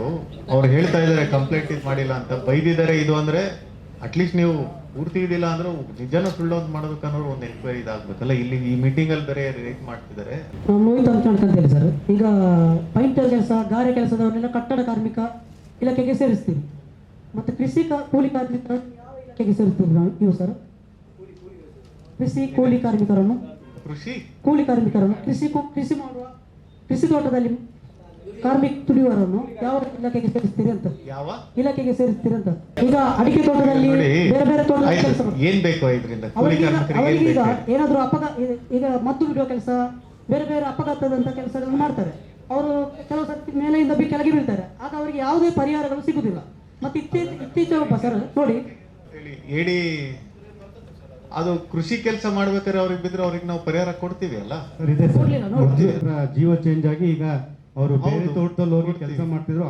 ಕೆಲಸಗಾರರು ಇದರಲ್ಲಿದೆ. ಹಾವು ಕಡಿತ ಆದ್ರೂ ಕೊಡ್ತಾ ಇದೀವಿ, ಮೇಲಿಂದ ಬಿದ್ದು ಇದ್ ಮಾಡಿರೋದಕ್ಕೂ ಕೊಡ್ತಿದೀವಿ. ಅವರು ಏನು ರೈತರಿಗೆ ಏನ್ ಇದು ಬರುತ್ತೆ, ಇವಾಗ ಕಾರ್ಮಿಕರು ಅಂತ ಇದ್ ಮಾಡೋರ್ಗು ಬರುತ್ತೆ ಅಲ್ಲಿ. ಸರ್ ಅದು ರೈತರಿಗೆ ಮಾತ್ರ ಕೊಡ್ತೀರಿ ಅದ್ರ ಇಲ್ಲ ಸರ್ ಕೊಟ್ಟಿದ್ದೀವಿ ಸರ್. ನಾನು AC ಆಗಿ ನಾನು ಕೊಟ್ಟಿದ್ದೀನಿಪ್ಪ, ನನ್ನ ಒಂದು ಇದ್ರಲ್ಲೇನೆ ನೋಡಿ DC ಸರ್, ಆಗು ನಮ್ಮ ಹೇಳ್ತಾ ಗ್ರಾಮದಲ್ಲಿ ಇದ್ದೀನಿ. ನಿಮಗೆ ಆ ಕೇಸಲ್ಲಿ ಕೊಡದಲೇ ಇರ್ಬೋದು, ಯಾಕೆ ಕೊಟ್ಟಿಲ್ಲ ಅಂತ ನೀವು ಕೊಟ್ರೆ ನಾವು ವೆರಿಫೈ ಮಾಡ್ತೀವಿ. ಕೊಟ್ಟಿಲ್ಲ ಅಂದ್ರೆ ಈಗಲೂ ಕೂಡ ಕೊಡೋದಕ್ಕೆ ಅವಕಾಶ ಇದೆ. AC ಅಧ್ಯಕ್ಷತೆಯಲ್ಲೇ ಮಾಡ್ತಾರೆ, ಕೊಡ್ತೀವಿ. ನಮ್ಮ ಗ್ರಾಮದಲ್ಲಿ ಒಬ್ಬ ಹುಡುಗ ಕೆರೆಗೆ ಜಾರಿ ಬಿದ್ದ, ಅವನಿಗೆ ಯಾವುದೇ ಪರಿಹಾರ ಕೊಡ್ಲಿಲ್ಲ. ಅಂದ್ರೆ ಕೇಳಿದ್ರೆ ಅವ್ರಿಗೆ ಪರಿಹಾರ ಕೊಡ್ಲಿಕ್ಕೆ ಬರುದಿಲ್ಲ ಅಂತ ಹೇಳ್ತಾರೆ. ಜಾರಿ ಬೀಳೋದು ಅದು ಕೃಷಿ ಕೆಲಸಕ್ಕೆ ಅಂತ ಸರ್ ಬಿದ್ದದವನು ಕೂಲಿ ಕೆಲಸ ಅಂದ್ರೆ ಹೇಳಿದ್ದು, ಕೃಷಿ ಕೆಲಸ ಮಾಡ್ಬೇಕಾದ್ರೆ ನೀರಿನಲ್ಲಿ ಜಾರಿ ಬಿದ್ದ ಅಂತ ನಾವು ನೋಡ್ಕೊಂಡು ಅದನ್ನ ಕೊಡ್ಬೇಕಾಗ್ತದೆ. ಅದು ಯಾವ್ದು ನಿಮ್ ಗಮನಕ್ಕಿದೆಯಾ? ಅದು ಸರ್ ಇಲ್ಲ ಸರ್ ನಾನು ಡೀಟೇಲ್ ತಗೊಳ್ಳಿ AC ಮಾತಾಡ್ತೀನಿ. Okay sir. ಯಾವ ಗ್ರಾಮ ಅಂದ್ರೆ ಅದು? ಮಾಡ್ನೂರು ಗ್ರಾಮದಲ್ಲಿ. ಈಗ ಅದು ತುಂಬಾ ವರ್ಷ ಆಯ್ತು ಸರ್. ಇವರು ಯಾವುದೇ ಅದು ಎಷ್ಟು ವರ್ಷ ಆಯ್ತು? 1 ವರ್ಷ ಕಳೀತದೆ. ತೊಂದ್ರೆ ಇಲ್ಲ. ಯಾವ ಗ್ರಾಮ? ಮಾಡ್ನೂರು ಗ್ರಾಮದಲ್ಲಿ. ನಾನು ಹೇಳಿದ್ದು ಸರ್, ಕಟ್ಟಡ ಕಾರ್ಮಿಕರಿಗೆ ಕೊಡುವ ಸೌಲಭ್ಯವನ್ನು ಕೃಷಿ ಕೂಲಿ ಕಾರ್ಮಿಕರಿಗೆ ಕೊಡ್ಬೇಕಂತೇಳಿ ನನ್ನ ಮನವಿ ನಿಮ್ಮಲ್ಲಿ. ನೆಕ್ಸ್ಟ್ ಹೇಳಿ ಸರ್. ನಮಸ್ತೆ, ನನ್ನ ಹೆಸರು ಸಂದೀಪ್ ಅಂತ ಹೇಳಿ, ಅಲಂಕಾರ ಕಡಬ ತಾಲೂಕು. ಸರ್ ನಮ್ಮ ಅಲಂಕಾರದೊಂದು ಅಂಬೇಡ್ಕರ್ ಬಂದೊಂದು ಬೇಡಿಕೆ ಸರ್. ಹೇಳಿ ಸರ್. ನಮ್ದು SC ಲ್ಯಾಂಡ್ ಇದು ಮನೆ ವಾಸ ನಿವೇಶನಕ್ಕೆ ಕನ್ವರ್ಷನ್ ಆಗುತ್ತೆ. ಕಮರ್ಷಿಯಲ್ ಕನ್ವರ್ಷನ್ ನಮಗೆ ಅವಕಾಶ ಮಾಡಿಕೊಡ್ಬೇಕಂತ ನಾನು ಕೇಳ್ಕೊಳ್ತೇನೆ. ಕಮರ್ಷಿಯಲ್ ಕನ್ವರ್ಷನ್ ಸರ್ಕಾರದಿಂದ ಕೊಡೋದಿಲ್ಲ ಇವಾಗ. ಅದೇನು ನಾವು ನಿಮಗೆ 6ರಿಂದ 8 ಅಥವಾ 8ರಿಂದ 10, 10ರಿಂದ 12 ಮಾಡ್ಬೇಕಂದ್ರೆ ಅದು ಪ್ರಸ್ತಾವನೆ ನನ್ನ ಅಥವಾ CO ಅವ್ರ ಮೂಲಕ ಇದಕ್ಕೆ ಹೋಗ್ಬೇಕಾಗ್ತದೆ. ಈ ಪ್ರಸ್ತಾವನೆ ನೀವು CO ಗೆ ಹೋಗಿದೆ ಏನಾದ್ರು ಅದೇನು ನೀವು ಕಳಿಸ್ಕೊಟ್ಟಿದ್ದೀರಿ ಒಂದು ಕಾಪಿ ನನಗೆ ಕೊಡಿ, ನಾನೇ ಖುದ್ದಾಗೆ ನೋಡ್ತೀವಿ.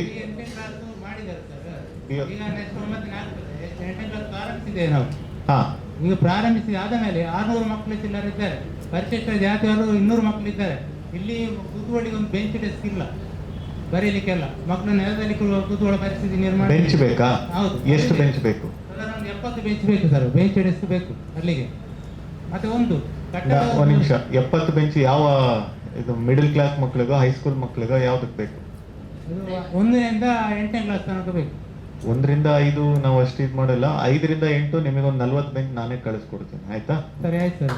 ಅದು ಒಂದು ನಮ್ಮ CSRDಲಿ ಕೆಲವೊಂದು ಬೆಂಚಸ್ ಈಗ ಬರ್ತಾ ಇದೆ, ಲಿಸ್ಟ್ ಕೊಡ್ತೀವಿ. ಇದೊಂದು ನೋಟ್ ಮಾಡ್ಕೊಳ್ಳಿ, ನನಗೆ ಮರ್ತೋದ್ರೆ ಕಷ್ಟ.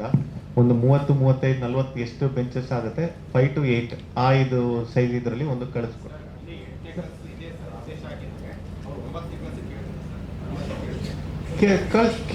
ಕಳಿಸ್ಕೊಡಿ ಅಲ್ಲ ಅವೆಲ್ಲಬ್ರು.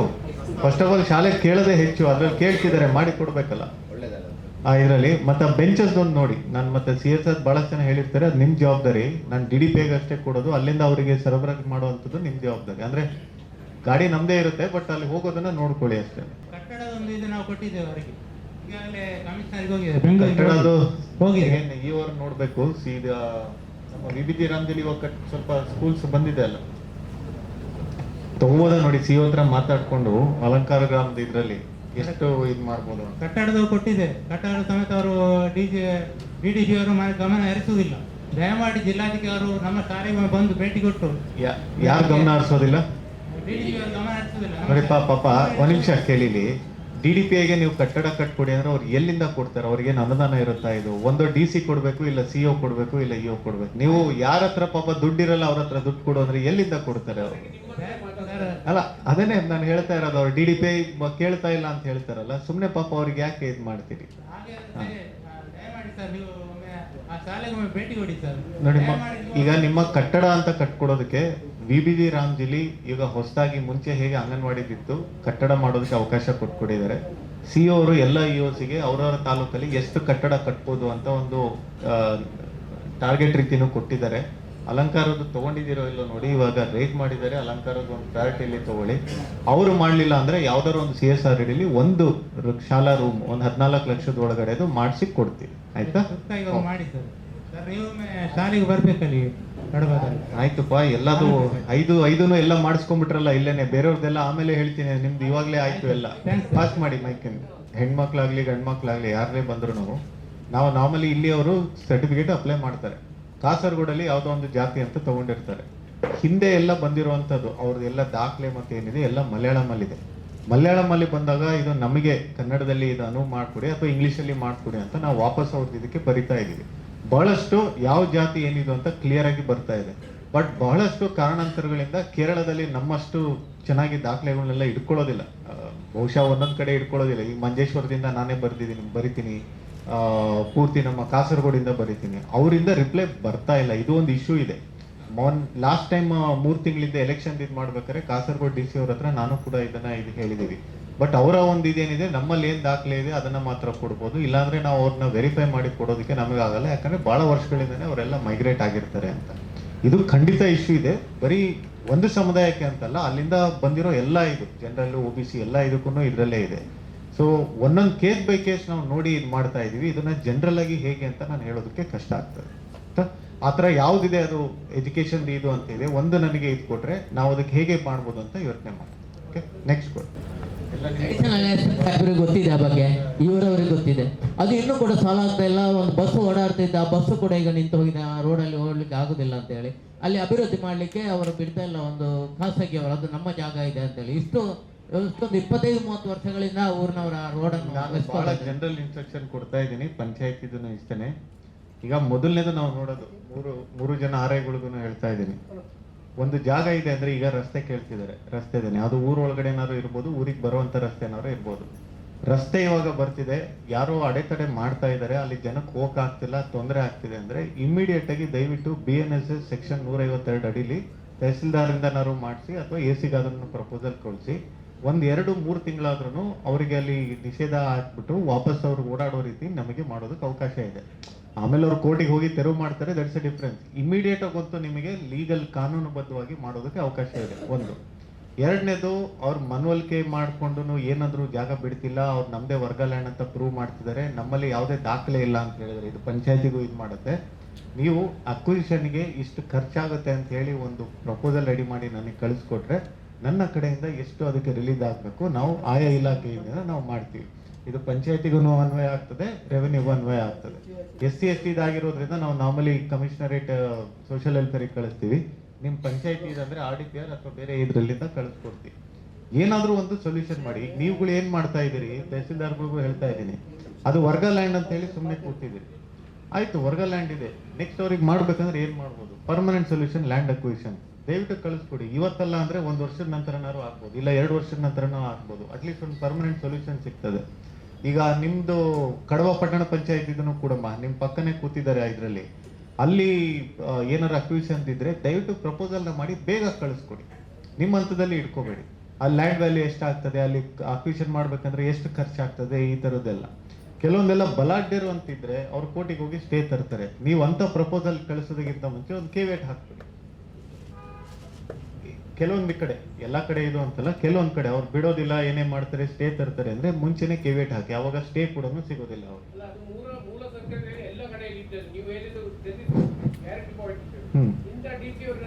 ನೋಡ್ಲಿಲ್ಲ ಯಾಕೆ ಗೊತ್ತಿರ್ತದೆ, ಕೇಸ್ ಆಗ್ತಿರುವುದು ಪೊಲೀಸ್ ಇಲಾಖೆಯಲ್ಲಿ ಕೇಸ್ ಆಗ್ತಿರುವುದು ಗೊತ್ತುಂಟ, ಕಂದಾಯ ಇಲಾಖೆಯಿಂದಲೇ. ನೋಡಿ, ನೀವು ನೇರವಾಗಿ ದಂಡಾಧಿಕಾರಿಗಳು ನೀವು ವಾರ್ನಿಂಗ್ ಮಾಡಿದ್ದೀರಾ, ಯಾಕೆ ಮಾಡ್ತೀರಾ? ಅವ್ರು ಕೆಲಸ ಮಾಡಲೇಬೇಕು. ಎಷ್ಟು ವರ್ಷದಿಂದ ಆಗ್ತದೆ ನೋಡಿ, ಇಂಥ ನೋಡಿ ಎಷ್ಟೋ ನಾನು DC ಅವರನ್ನು ನೋಡಿದ್ದೆ, ಜಿಲ್ಲಾಧಿಕಾರಿಗಳು. ಅದು ಈ ಮಾತು ಹೇಳಿದ್ದೀರಿ. ಒಂದ್ ನಿಮಿಷ, ನಾನು ತಹಸೀಲ್ದಾರ್ ಕೆಲಸ ಮಾಡಿಲ್ಲ ಅಂತ ಹೇಳ್ತಿಲ್ಲ, ಈ ತರ ಮಾಡಿದ್ರೆ ಇನ್ನೂ ಚೆನ್ನಾಗಿ ಆಗ್ತದೆ ಅಂತ ಅವ್ರಿಗೆ ಕೊಟ್ಟಿದ್ದೀನಿ. ಯಾಕಂದ್ರೆ ಕಂದಾಯ ಇಲಾಖೆಯಲ್ಲಿ ಇಂಥ ಪ್ರಾಬ್ಲಮ್ ಆಗದಿದ್ರೆ ಪೊಲೀಸ್ ಇಲಾಖೆ ಇಂಥ ಕೆಲಸವೇ ಇಲ್ಲ. ಎಷ್ಟು ಕೇಸ್ ಆಗ್ತಿದೆ ನನ್ನ ಮೇಲೆ, ನನ್ನ ಸ್ವಂತ ಯಾವುದೇ ಕೆಲಸ ಇಲ್ಲ. 12 ಕೇಸ್ ಆಗಿದೆ.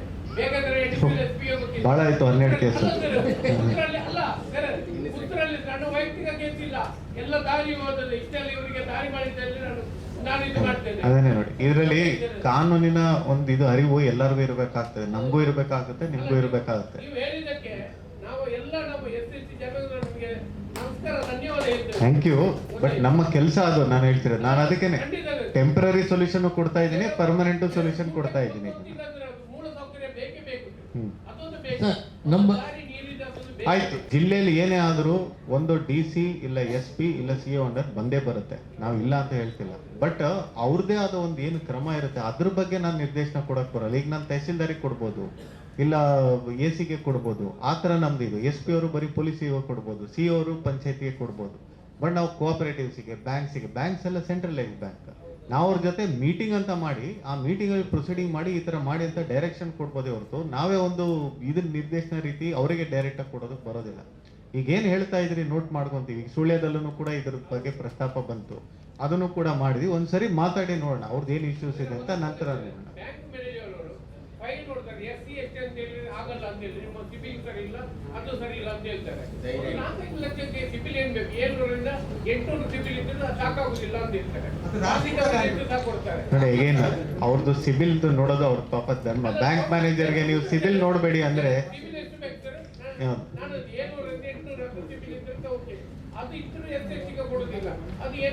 ನೀವೊಂದು ಬ್ಯಾಂಕ್ ಮಾಡಿದ್ರೆ ಚೆನ್ನಾಗಿರೋದು ಎಲ್ಲ ನೋಡಿ. ಅದ್ರ ಸಿಬಿಲ್ ಇದ್ರ ಬಗ್ಗೆ ಎಲ್ಲ ನಮ್ದೇ ಇದಲ್ಲ. ಬಟ್ ಎನಿವೇ ಅದನ್ನು 3 ತಿಂಗಳಿಗೆ ಒಂದ್ಸರಿ ನಾವು ಬ್ಯಾಂಕ್ ಮ್ಯಾನೇಜರ್ಸ್ನು ಕೂಡ ಮಾಡ್ತೀವಿ. Lead bank manager Canara bank ಅವರು ಇದ್ದಾರೆ.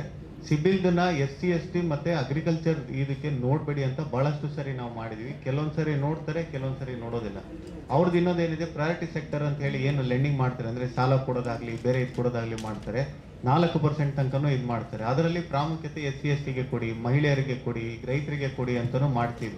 ಆ ಟಾರ್ಗೆಟ್ ಮಾಡ್ತಾರೆ. ಬಟ್ ಹೆಚ್ಚು ಬೇಡಿಕೆ ಜಾಸ್ತಿ ಆಗಿರೋದ್ರಿಂದ ಬಹಳಷ್ಟು ಜನ ಅದರಿಂದ ಆಚೆನೂ ಕೂಡ ಉಳಿತಾರೆ. ಸೊ ನೋಡೋಣಂತೆ ಹೇಗೆ ಹೆಚ್ಚು ಅವ್ರನ್ನ ಜಾಸ್ತಿ ಮಾಡ್ಬೋದು, ಹೇಗೆ ಮಾಡ್ಬೋದು ಅಂತ ಒಂದು ಸರಿ ಮೀಟಿಂಗ್ ಅಲ್ಲಿ ಆದ್ಮೇಲೆ ನಮಗೆ ಗೊತ್ತಾಗುವಂಥದ್ದು. ಮತ್ತೆ ರಾಷ್ಟ್ರೀಕೃತ ಬ್ಯಾಂಕ್ಗಳಲ್ಲಿ ನಮಗೆ ಸಾಲ ಕೊಡಲಿಕ್ಕೆ ಸ್ವಲ್ಪ ಇದೆ. ಎಲ್ಲ ಅಳಿಯಾಳ ಮಗಳ ಗಂಡ ಅಂದ ಆಯ್ತು, ನೀವು ಎಲ್ಲ ಅದನ್ನೇ ಹೇಳ್ತಾ ಇದ್ದೀರಿ ಇದರಲ್ಲಿ. ನೆಕ್ಸ್ಟ್ ಹೇಳಿಪ್ಪ. ವಿದ್ಯಾರ್ಥಿಗಳ ಹಿತದೃಷ್ಟಿಯಿಂದ ಹೇಳುವುದಾದ್ರೆ SC/ST BCom ಮತ್ತು ಡಿಗ್ರಿ ವಿದ್ಯಾರ್ಥಿಗಳಿಗೆ ಉಚಿತ ಲ್ಯಾಪ್ಟಾಪ್ ಕೊಡುವ ಒಂದು ವ್ಯವಸ್ಥೆಯನ್ನು 2024 ಸ್ಟಾಪ್ ಆಗಿದೆ ಸರ್. ಅದ್ರ ಮೇಲೆ ಕೊಡಲೇ ಇಲ್ಲ. ಅದೊಂದು ವ್ಯವಸ್ಥೆ ತಮ್ಮಿಂದ ಆಗಿದ್ರೆ ಯಾವ ಇಲಾಖೆದ ಹೇಳ್ತಾ ಇದ್ದೀರೋ ಅಥವಾ ಇಲಾಖೆ?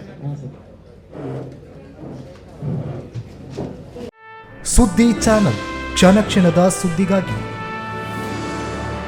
60 ವರ್ಷಗಳಿಂದ ಶಿಕ್ಷಣ ಕ್ಷೇತ್ರದಲ್ಲಿ ಅಪೂರ್ವ ಸಾಧನೆ ಮೆರೆಯುತ್ತಾ ಸದೃಢ ವಿದ್ಯಾರ್ಥಿ ಶಕ್ತಿಗಳಿಂದ ಸಮಾಜಕ್ಕೆ ನೀಡುತ್ತಿರುವ ಪುತ್ತೂರಿನ ಏಕೈಕ ವಿದ್ಯಾಸಂಸ್ಥೆ ವಿವೇಕಾನಂದ ಪದವಿ ಪೂರ್ವ ಕಾಲೇಜು.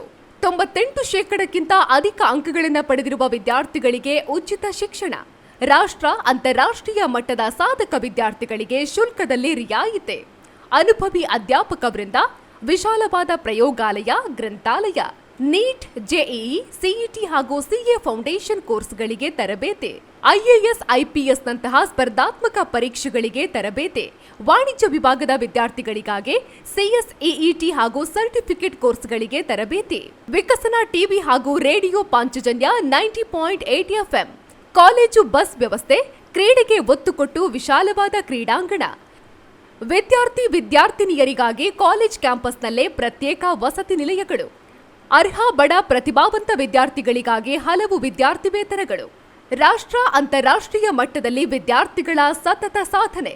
ನಮ್ಮಲ್ಲಿ ಲಭ್ಯವಿರುವ ಕೋರ್ಸ್ಗಳು: ವಿಜ್ಞಾನ ವಿಭಾಗ, PCMB, PCMC, PCMS, PCMA, ವಾಣಿಜ್ಯ ವಿಭಾಗ, SCBA, SCBA, ECBA, ಕಲಾ ವಿಭಾಗ, HEPS.